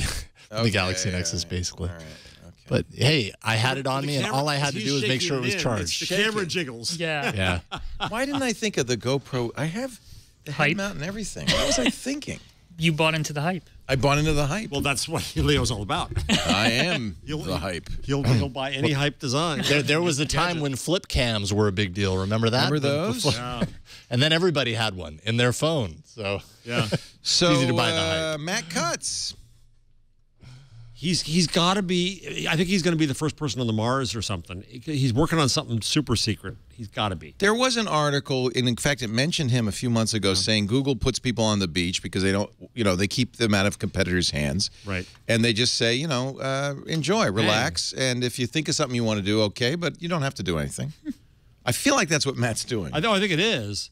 And I can see how I always said, but my line about Matt is always that you would think he'd be the meanest person on earth, but he's the nicest guy on earth. We love Matt. love Matt, if the next thing is like doing podcasts, you know where your friends better, are. or else we'll hate you. Search Engine Land says that there is a new head of search spam at Google, which was Matt's job. So Google has not named that person because he's not public like Matt was. Matt was really about, he did the webmaster videos He and all that explained the great world. stuff. Oh, He wow. appeared here all the time. Yeah. So you're going to have just rulings come down from anonymous Google web spam. Hey, if I person? were them, I would do that. Yeah. Wouldn't you? Yeah. You don't want to be known as the guy. Be hounded by SEO experts all day. You're going down the mall. You're outside Hot Topic, and somebody says, "Hey, you're Matt Cutts, aren't you?" That would not be good. It's actually Matt Cutts, and he's just tired of that. That's the best theory of all. It's still Matt Cutts. He just doesn't want you to know. I wouldn't be surprised. That's brilliant. Google has new head of web spam, and by the way, Danny Sullivan. If anybody knows, it's Danny. Yeah. Won't be the new Matt Cutts. So Matt Cutts 'Cause still it's the gets old to Matt be Cutts. the old Matt. It's the old Matt Cutts. Google's looking for a new current head of Matt PR. Maybe it should be Matt. That'd be great for that. So Matt is one of the first 100 Googlers, maybe one of the first 10. Was it that soon? Yeah, he was very early on. He told us, and I've forgotten. I'm not sure it was quite first time, but he was very early. Yeah. He was very early. Yeah. So he probably doesn't have to do much. He can probably just hang out. Yeah, in Silicon Valley they do that. Remember the guy, Big Head? He's beached at Hooley. And right. he has a place up on the roof where the other people are beached at Hooley. So speaking of roofs, Up roofs, on the roof. I went to Facebook. That was yesterday. How was that? It was great. It was fascinating. It was talking with some people there just about stuff that wonky stuff I do, but I got to walk the roof. The garden roof of the new garden place? roof. Yeah, it's quite amazing. Oh. The building is weird because as you know, when you go in, It's like paint stripping. Well, first, it's a parking lot. It's nothing but a parking lot on the first level. So it's a really kind of What? ugly thing. It's a very That's very hideous. And then you go up plywood, and what they said was they purposely made it look incredibly unfinished because that's what Facebook is. Facebook is always learning and changing, and so it's nice. It's very nice, and then the roof is just the amount of dirt. They have like this much But soil. it's a green building. It's probably part of the LEED certification. Probably, but it's like that much. They were digging a hole for a trench or something. It was quite a dig. But that's got to be a lot of weight. It's lovely. You to know walk who around. has that? Ford does in the Rouge plant. They're growing the fibers they use in the seats. No.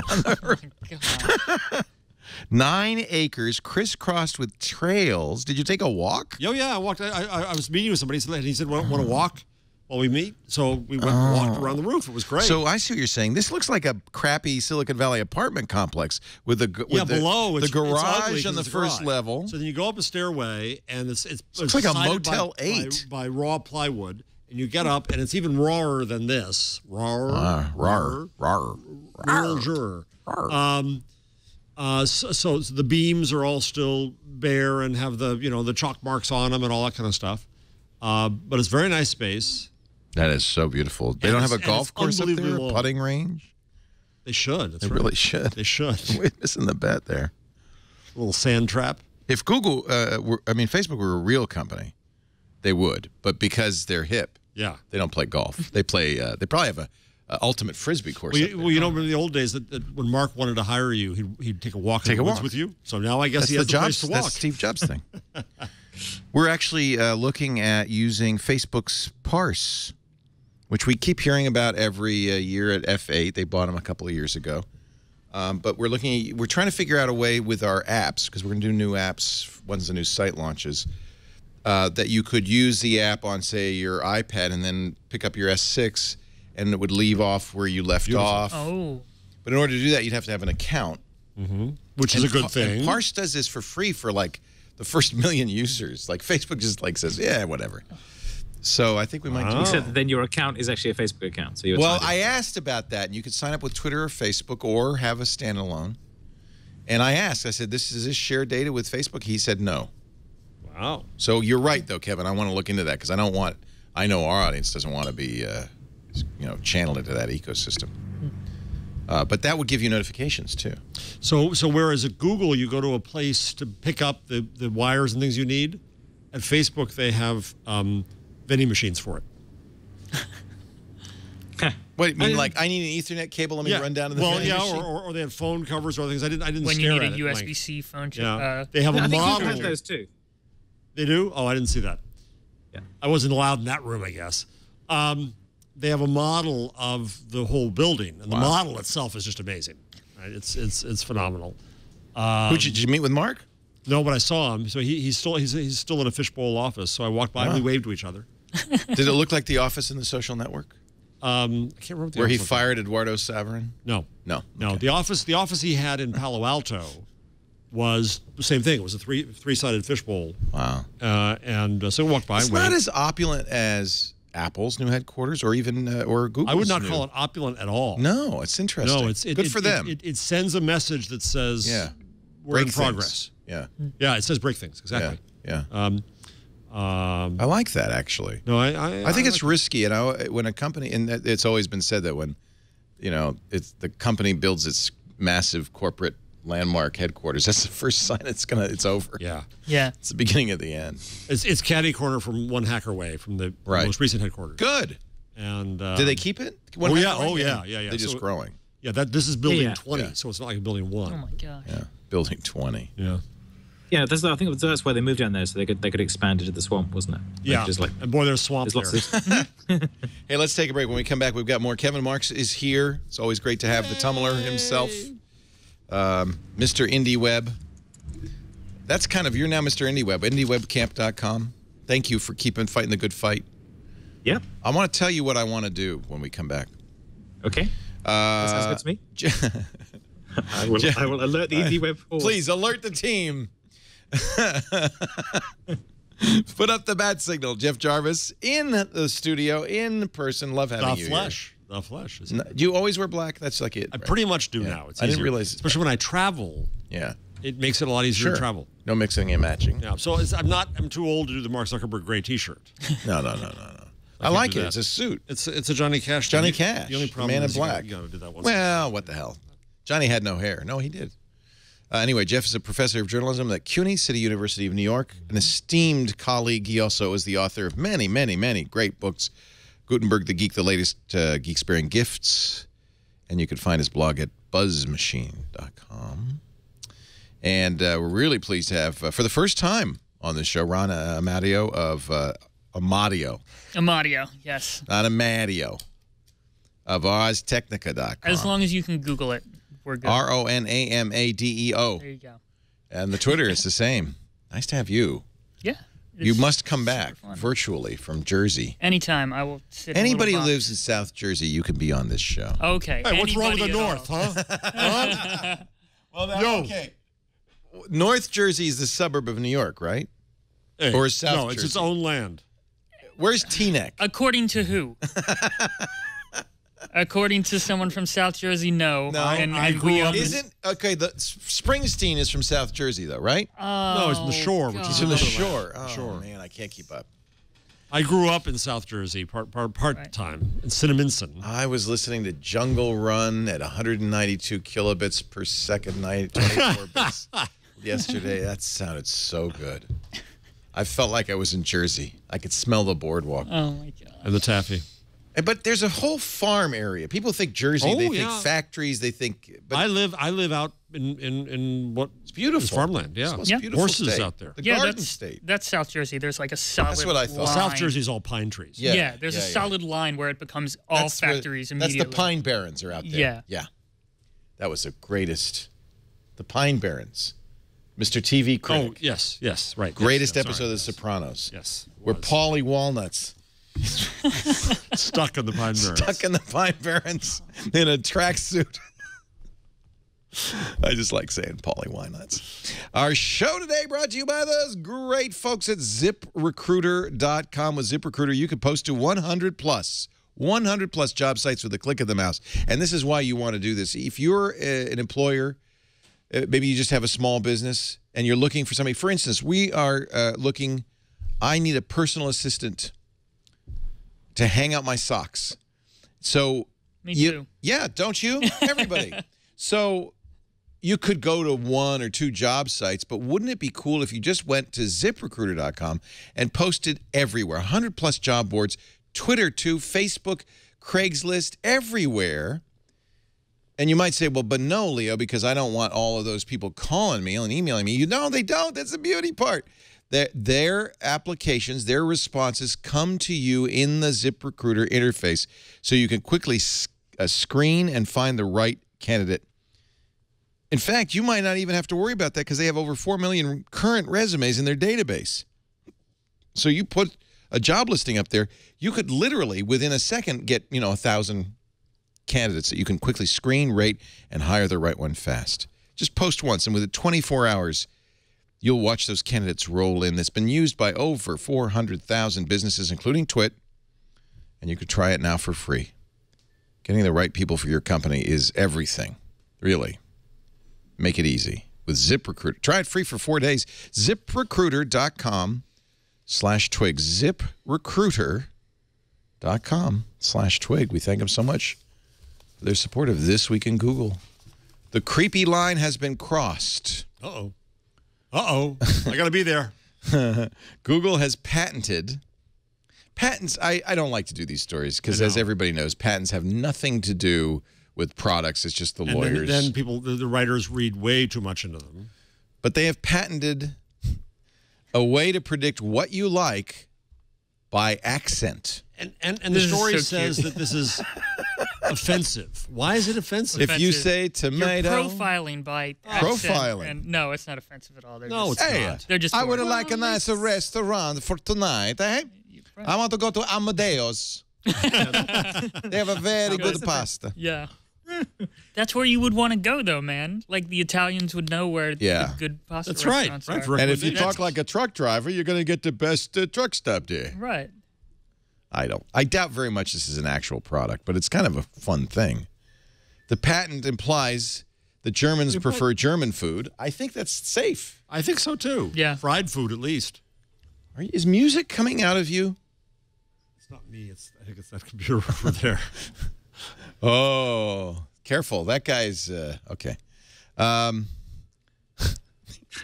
That's what his phone. He came in. So I'm imagining like a My Fair Lady service where you have to teach people to give different accents for their search results. Hi, governor. I like a meat pie. Ow. How about a grammar searcher? If you don't use whom properly, we won't serve you. Yeah, that's good. I like that. That was I know if you use whom properly, they mark up the price a bit. It's the actual target.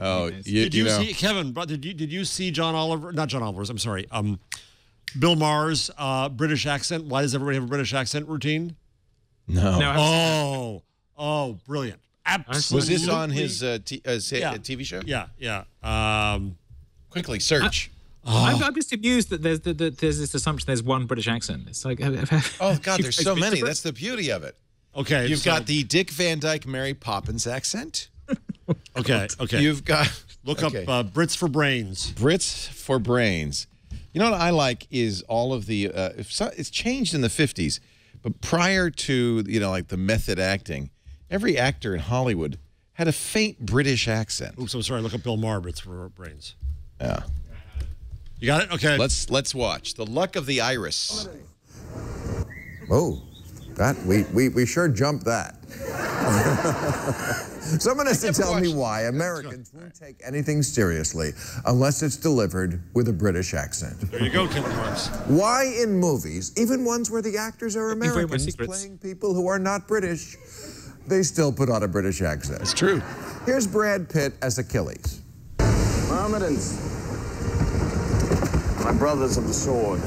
My brothers of the sword. He's from the Midwest. And he's a Greek. The ancient Greeks were not. But neither were they from Notting Hill, so why does he have to say sword? Sword. Why is sword more serious than sword? Here's Marlon Brando as Superman's dad. Oh, yeah. All that I have, all that I've learned, everything I feel. Everything I feel. Brando, the greatest actor ever. You mean even he can't talk American? Did biblical people have British accents? Like Jennifer Connelly this is here in Jor-El. Noah? He's not from America. Yeah, Jor-El's from Krypton. Her 600-year-old husband is putting 3 million animals on a houseboat, but she's using a British accent because she doesn't want to sound silly. It's true. So there you go. That's why we have Kevin Marks on this show. That's why, because it makes us sound smarter. Well, actually, it makes us sound stupid next to him. Oh, yeah. Yeah, Kevin. Periscope has come to Android. Sad. At last. I downloaded it just before the show. It? Just before the show. No, Are you well, Meerkat's been out for a while on Android. Which I didn't do either. So we could simulcast on Periscope right now? I don't know what I think of these live streaming apps. Of course, I spent a lot of money, time, and effort creating an entire live streaming studio. Now you're ahead of the trend again, saying get rid of live streaming. At least my video is sideways. That's one of Mary Meeker's points in her thing today. Is the rise of vertical video. Well, thank you, Mary Meeker. She is a futurist, isn't she? So she does this every year, right? Yeah, she just dropped the slide bomb at Recode. Oh, let's go look. It is a slide bomb too, because she's not notorious for aesthetics. So Mary Meeker SlideShare 2015.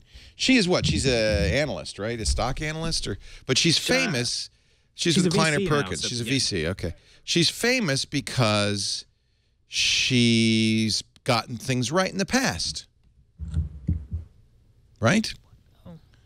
Yes. Are you periscoping? We're already on the how internet. much it irritates you, so I thought I would do it. It doesn't. It's. So that was free. That was free. So you just downloaded an app and. So how do I stop this thing? No, continue. Give Jeff Hart. I'm trying to the slide now. Hang on. Here it is. Here it is. Internet Trends 2015. She gave it at Code yesterday. Outline. Internet. 2/3 of a generation in. Key internet trends. Slide 22. Slide 22. Should I jump? Lots of people using the internet. A lot of them on mobile. Companies. Too much information. Rich. Actually, you can do this. We can do this as a blip vote. This is great. Yeah. Internet. Oh, here's the evolution of content discovery. The VCR 1975. Streaming radio 2012. Now it's Chromecast. Sector of economy has arrived. The internet is 100% consumer, but only 10% policy thinking.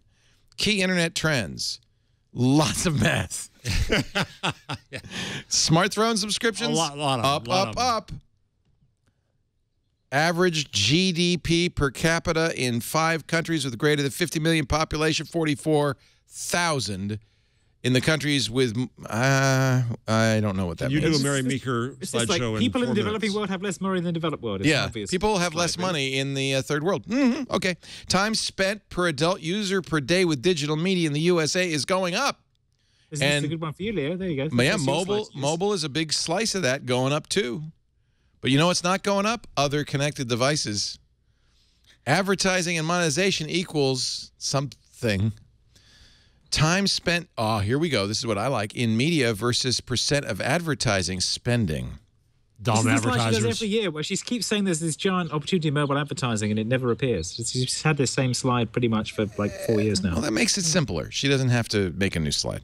Yeah, she is terrible at slides. I just want to tell you. These are the worst. Are we at 22 yet? Is that the one? No. New things, vendors, brands, consumers should be excited about. This is the stuff we care about. Oh, okay. Get ready. Get excited. What should I be excited Pinterest is adding cinematic pins. These aren't very exciting, these ones. This is like advertisers should be excited about. Google local inventory ad, Facebook carousel ad, 5-second video ads, buy buttons on Twitter, Facebook, and Google. We mentioned that Google's going to put buy buttons in their ads. I'm not excited. Something funny happened on the way to the small screen. She got a little joke in. Video then.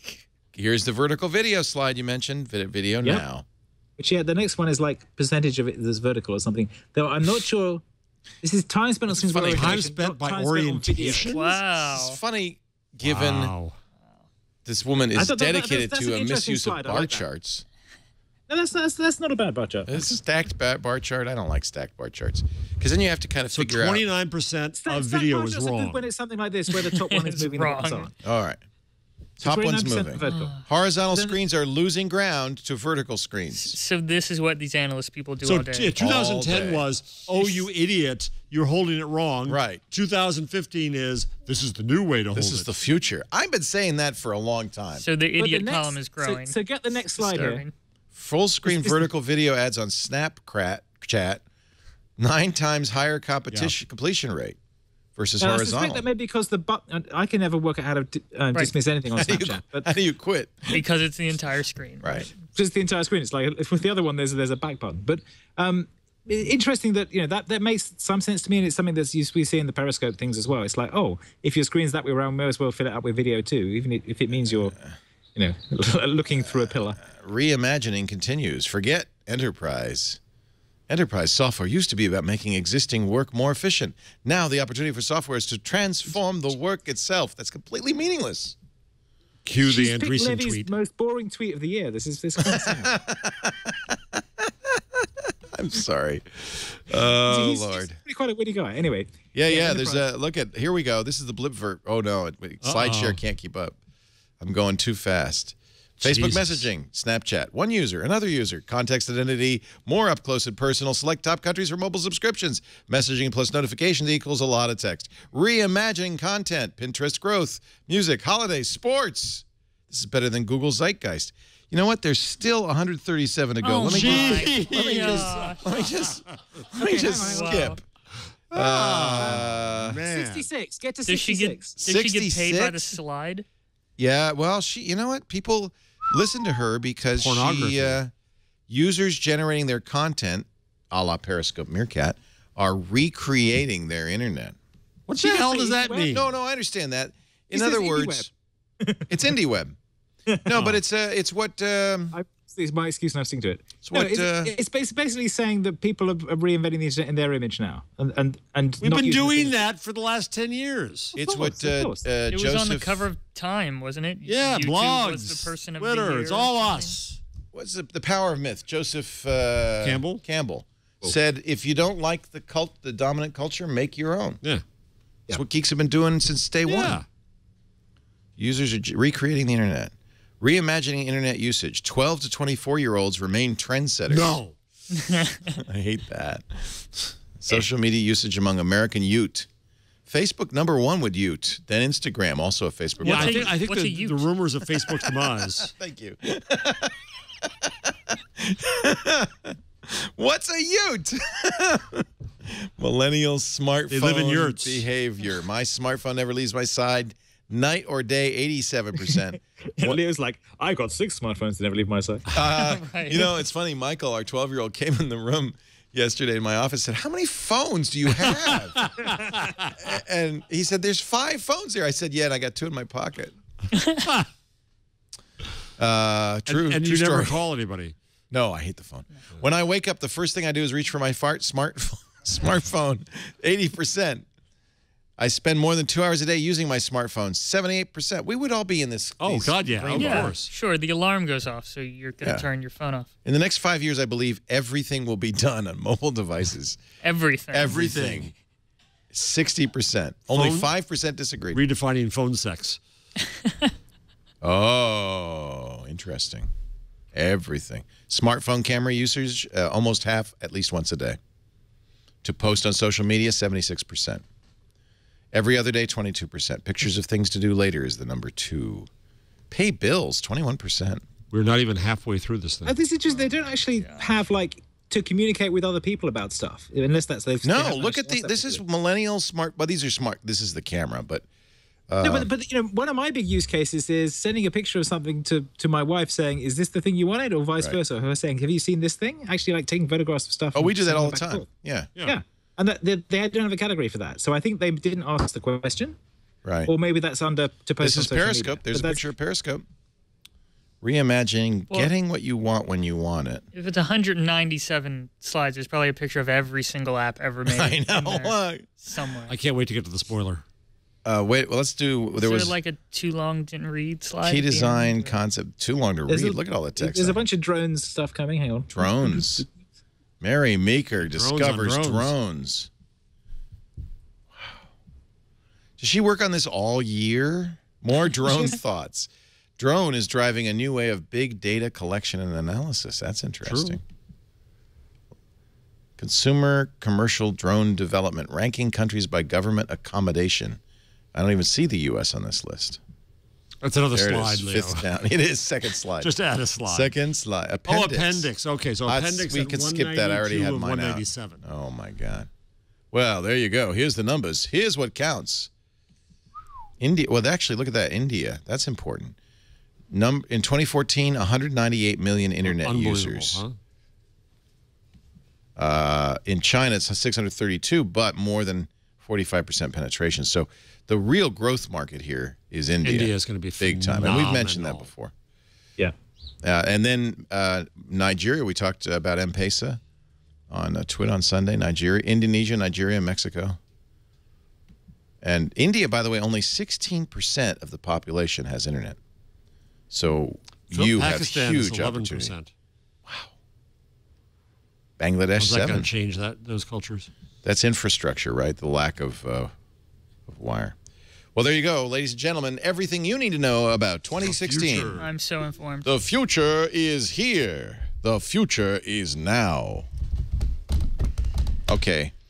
We can wrap this up. I'm exhausted. We haven't talked about a thing in the rundown, which is fine. What do you want to talk about? I Pick don't know. Is something. there anything here? I'm not sure there is. I'm sad Mandriva is gone bankrupt, gone belly up.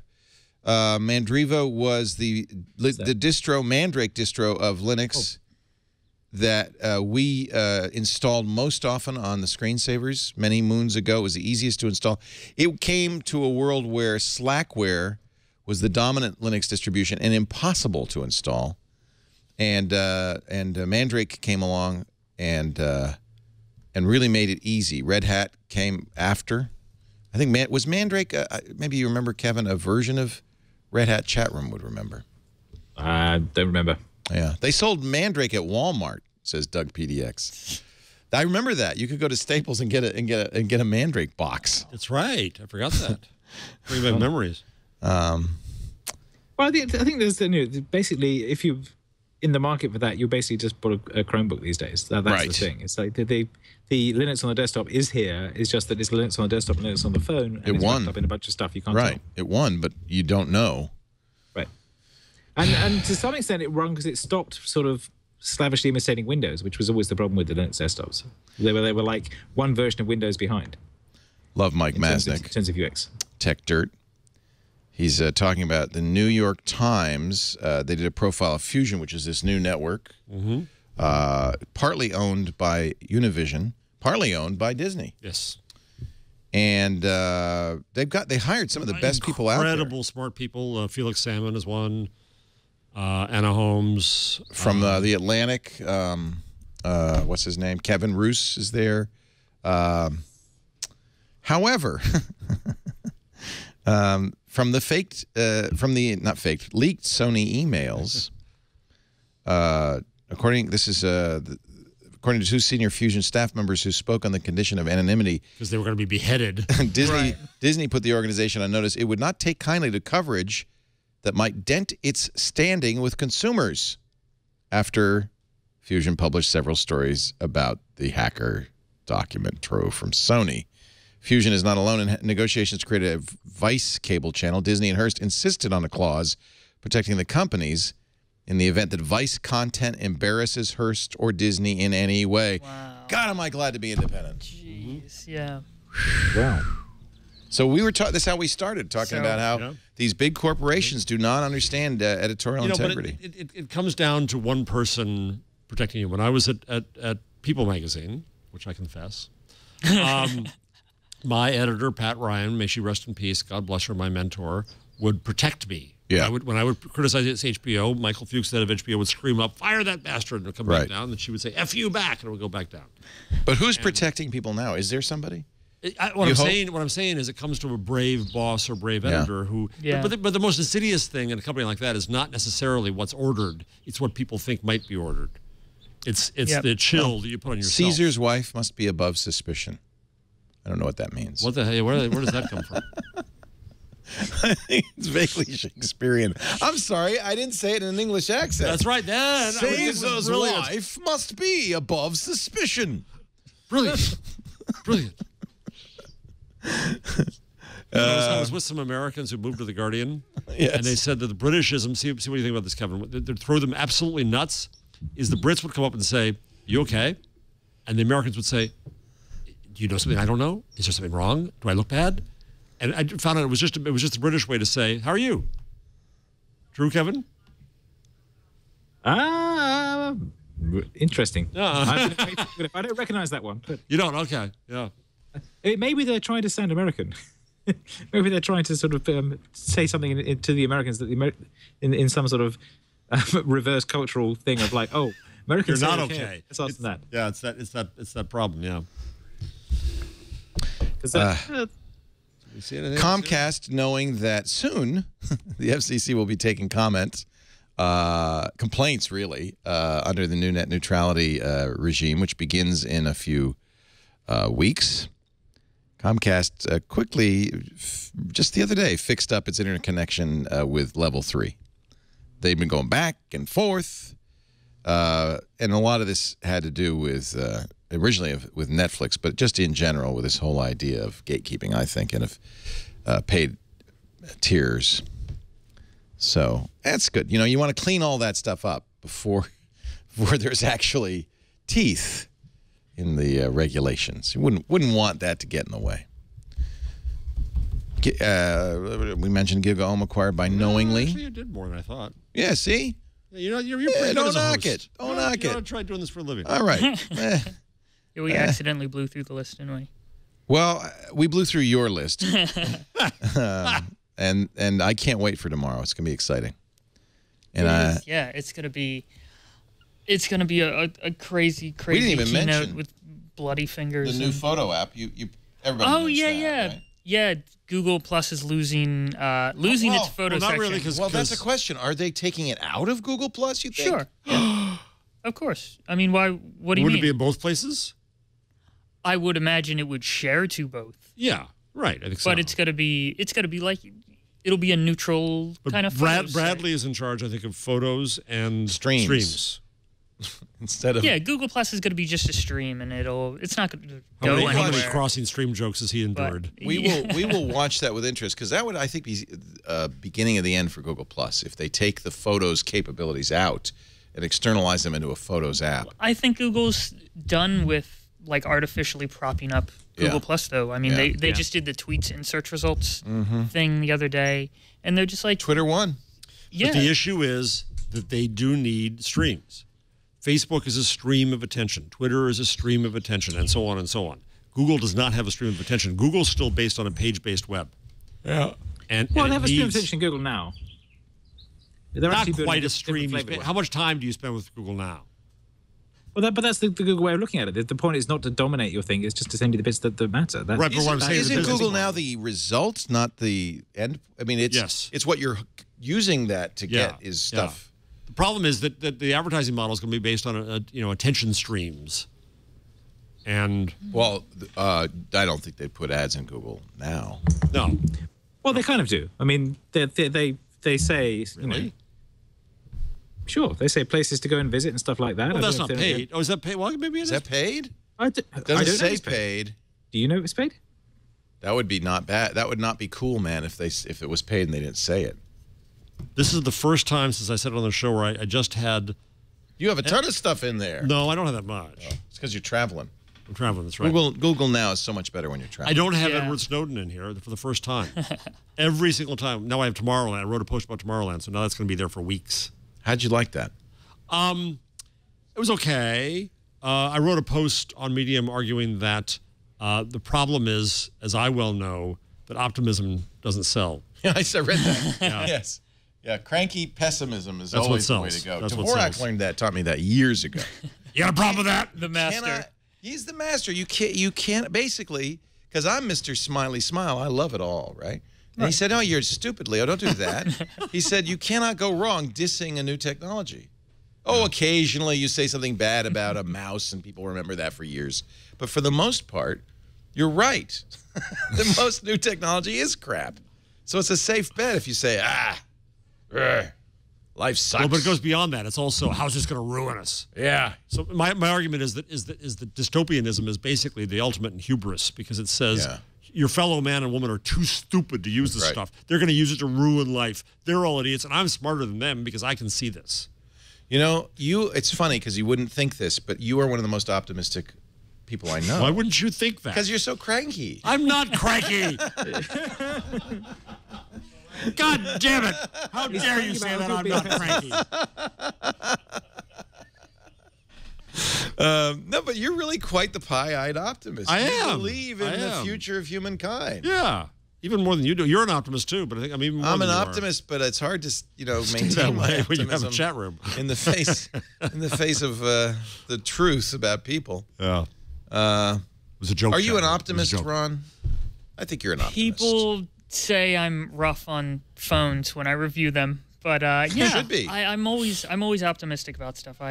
I hope for the best, but I have to say, almost every phone disappoints. Every phone disappoints. Yeah, There's yet to be the perfect phone. Oh, come on! Wait a second. Give me a phone, and Ron and I will tell you what's wrong with it. Sure, you can find hope for what it can be, but this is a miracle. The Nexus 6. This is phones in general are a miracle. Right, but just the people in charge of making them are not very okay, every phone today is basically a game console. It's like the fastest possible specs you can imagine, like 8-core processors. My S6 gets hot. And like 2K screens. Cue Louis C.K. I'm flying over the earth in a box, and I'm complaining about it.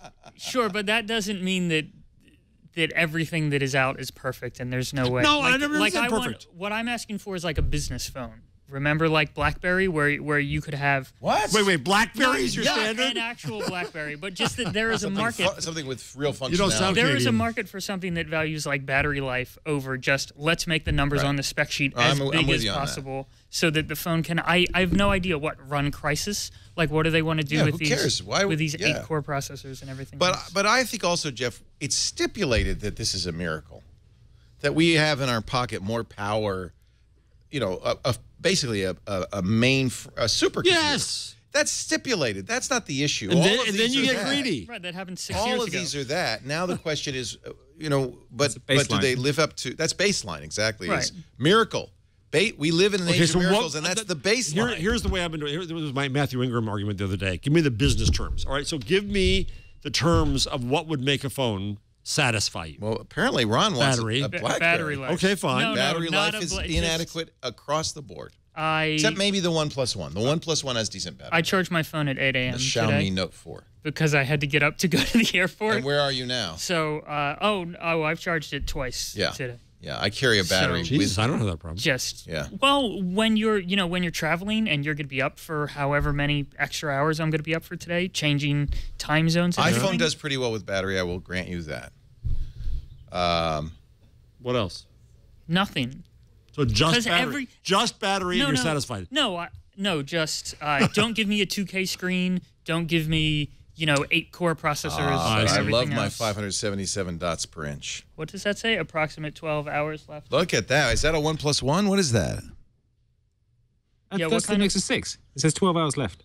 That's such a lie. Because you haven't used it. That's called standby. Right. Look at all your notifications. You have 10,000 of them because you haven't looked at your phone. It's called standby, my 3 friend. hours. They do that on Google Plus all the time. They show that graph. Yeah. And then the question is, have you turned your phone on at all? Yeah. And just every phone has to be as thin as possible. And it's like nobody... Yeah. Screen hasn't been on much yet.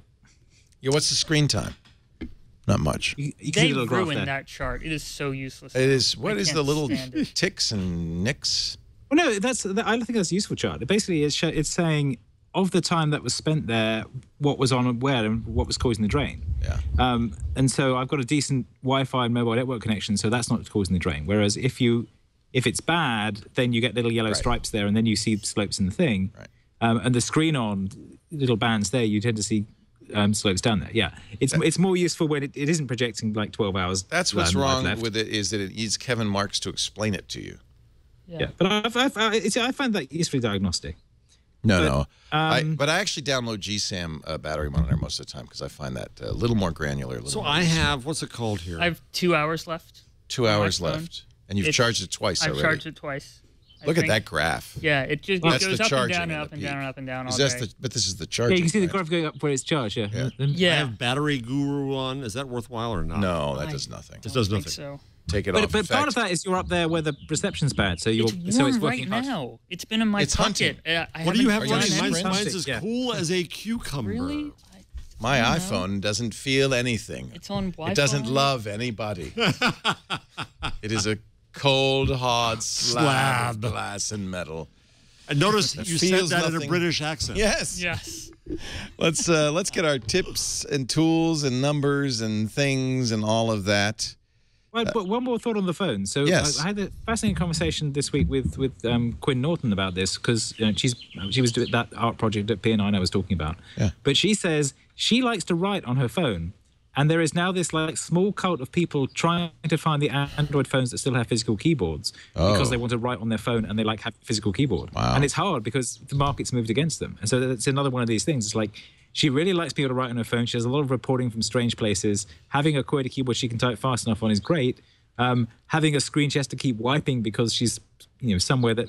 I can see that she and Ron are going to be on an island cult somewhere. The BlackBerry cult. No, that's a great example, though. You have all these companies and everybody makes the same phone. Like, that's a good point. That's a good point. Nobody yes. tries to make one with keyboards and one with a really long battery. It's just as fast as humanly possible. Well, but the fault there, I would argue, is not the manufacturers. The fault there is, as always, is the telcos. Because the telcos won't sell too many models. And the reviewers, but yeah. No, because the reviewers give you a checklist, and so then it's like, has this got a good enough screen? Right. It's like, I think actually that is true, that we are somewhat at fault, and have been for years with the feature charts, not just for phones, but for software. You can blame us for Norton Internet Security and Word, Microsoft Word, because we just have feature lists, right? And, well, it's got all the check boxes. That's all people ever wanted. I agree. I think it's our fault. I take all the blame. We try to do something called, I like to think of as functional reviews now, where we don't look at speeds and feeds, partly because a website's a better place for that. You can look at numbers and, you know, but video and audio is really about emotion, about feeling. And so I think it's better for communicate how you feel about a phone and what the experience of the phone is like. And so we try to focus on that, kind of more a functional review. Yeah, the interface response. Yeah, just you know. Yeah, I hate when they hold the phone and read off a spec sheet. Yeah, because you know you can see the specs. That's not a problem. But what is it like to be using? We try to do that with our review show. What does it feel like? Should you buy this? What does it feel like to be the owner for a couple of weeks? How was that? But it's hard because every device is so good that the baseline is just like, well, this has 1% more than this. Well, battery life often is a killer, right? A deal breaker on a lot of these. But like half the time, the biggest difference is the design. The outside looks different. Well, that's why I like the Edge. So. Oh, it's so pretty. It's like a fine jewel. The screen curviness doesn't bug you out? Oh, it totally bugs me. It's supposed to be flat. No, it's horrible. And there's all sorts of spurious touches because you're holding the screen. Oh, but you love it. But it feels beautiful in my hand. It's gorgeous. It's beautiful. But see, that's what matters. It doesn't work right, but it looks pretty. Also, that's exactly what I'll talk about is, hey, this is the most beautiful phone I've ever used. I mean, it really is. However, you got this little issue. But I mean, they're also close now. Sometimes that's what you want. Sometimes it is pretty you just close. Want something that I want a phone that's just nice. Yeah. Because everybody has the same processor, the same amount of memory, the same screen resolution. It's like I have a supercomputer in my pocket, and I'm complaining. Yeah, no, we love our little phonies. Because you had to spend $600 on one of them, and you want your, I spent $2,300 for my Osborne 1. Right. Oh, yeah. We got one in the basement. The I spent rubber is all $3,000 for my NEC Impact printer. Ah. I had to rewire Nippon the parallel cables. Nippon Electric Company. Yes. Mr. Marks, you got something, tip, or you want to talk about? Oh, you got IndieWeb coming up.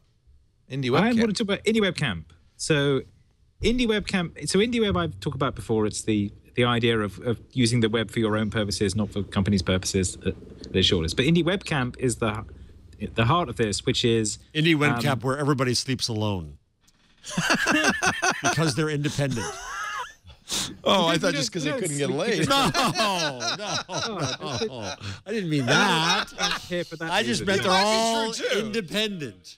A lot of neck Sorry, beards. Kevin. I was trying for a gag there. Okay, so what I'm trying to say is IndieWeb Camp is an IRC channel. It's a website. It's a whole bunch of things.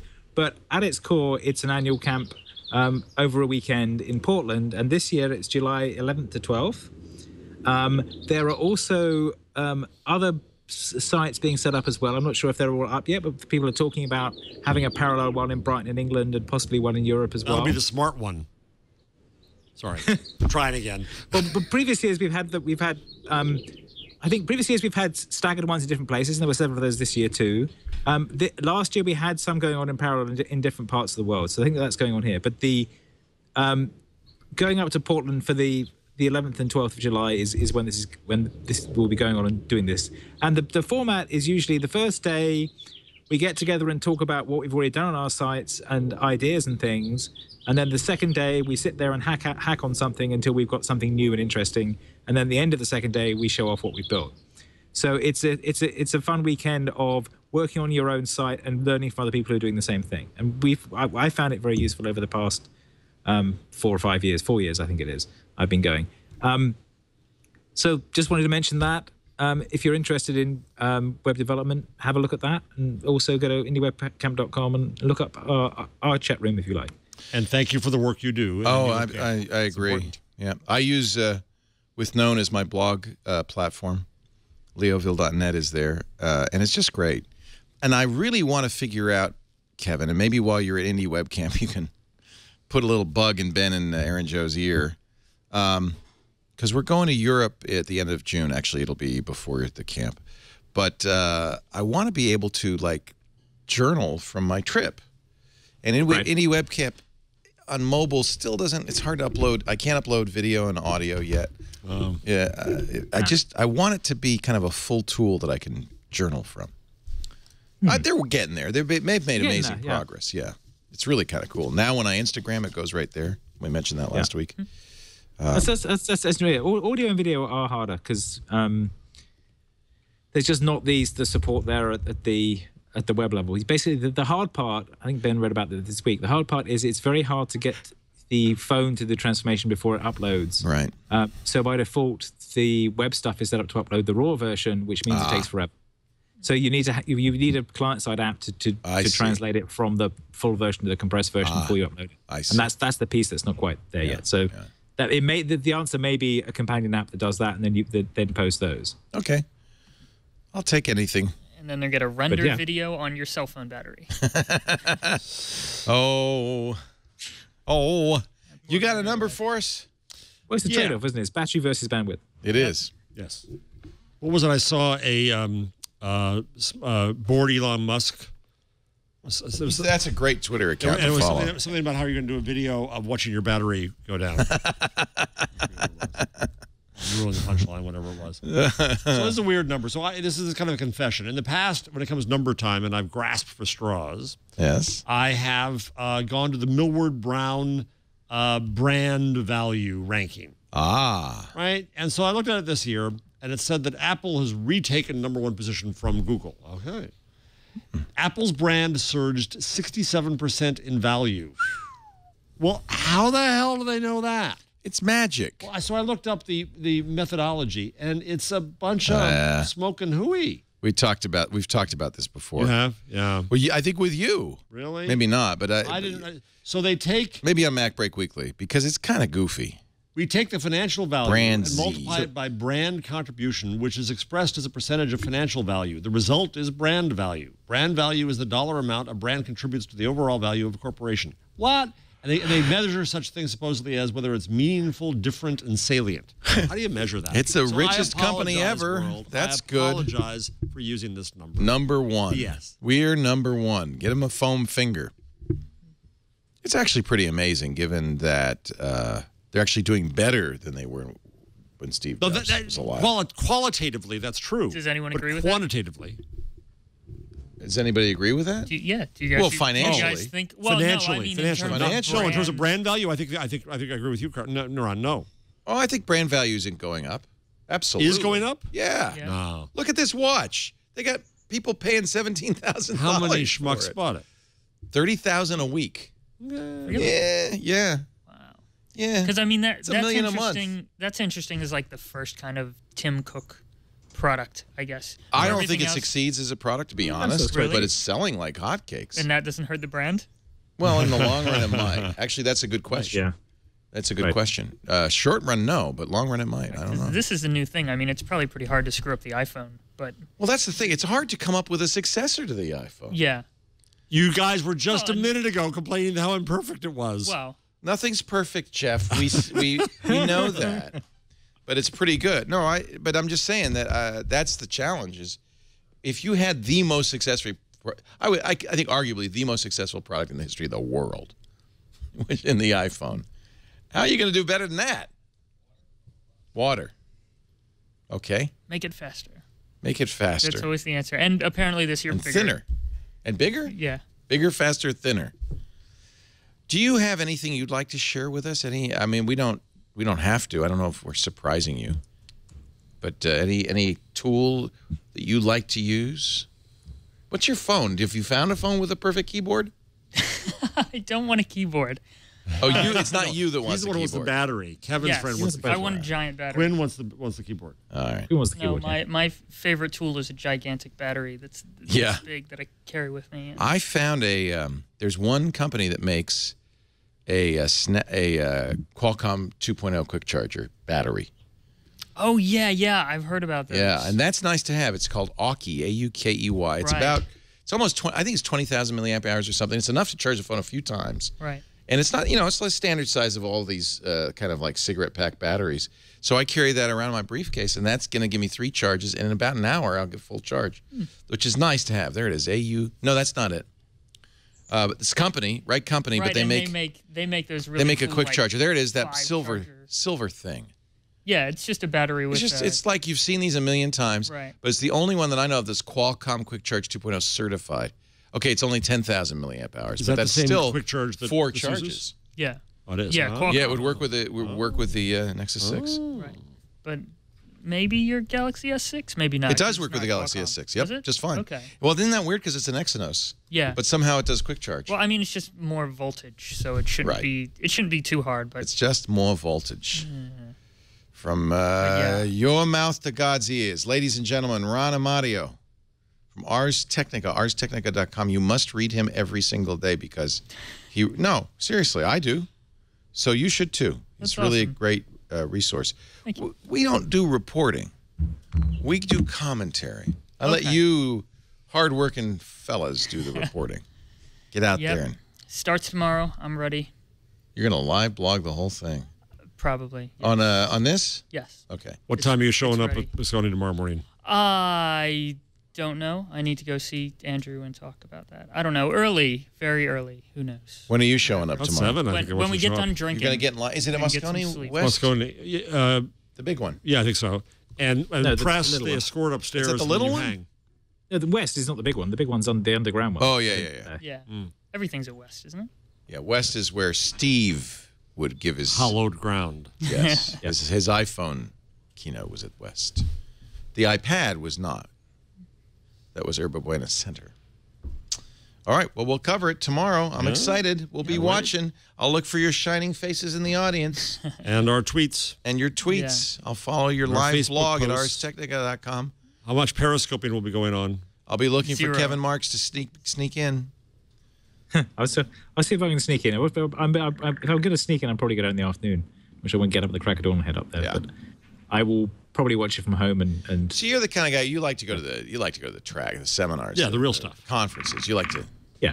But also, I mean, the thing about the keynote is you can pretty much do as much by watching the stream and tweeting as you can by sitting in the room, because everyone else is just sitting there typing anyway. Absolutely. I love doing what we do. People often think that I'm mad at Apple because I don't get invited to Apple events. No, I would still be here because as long as they stream it. The hard thing is when they don't stream it.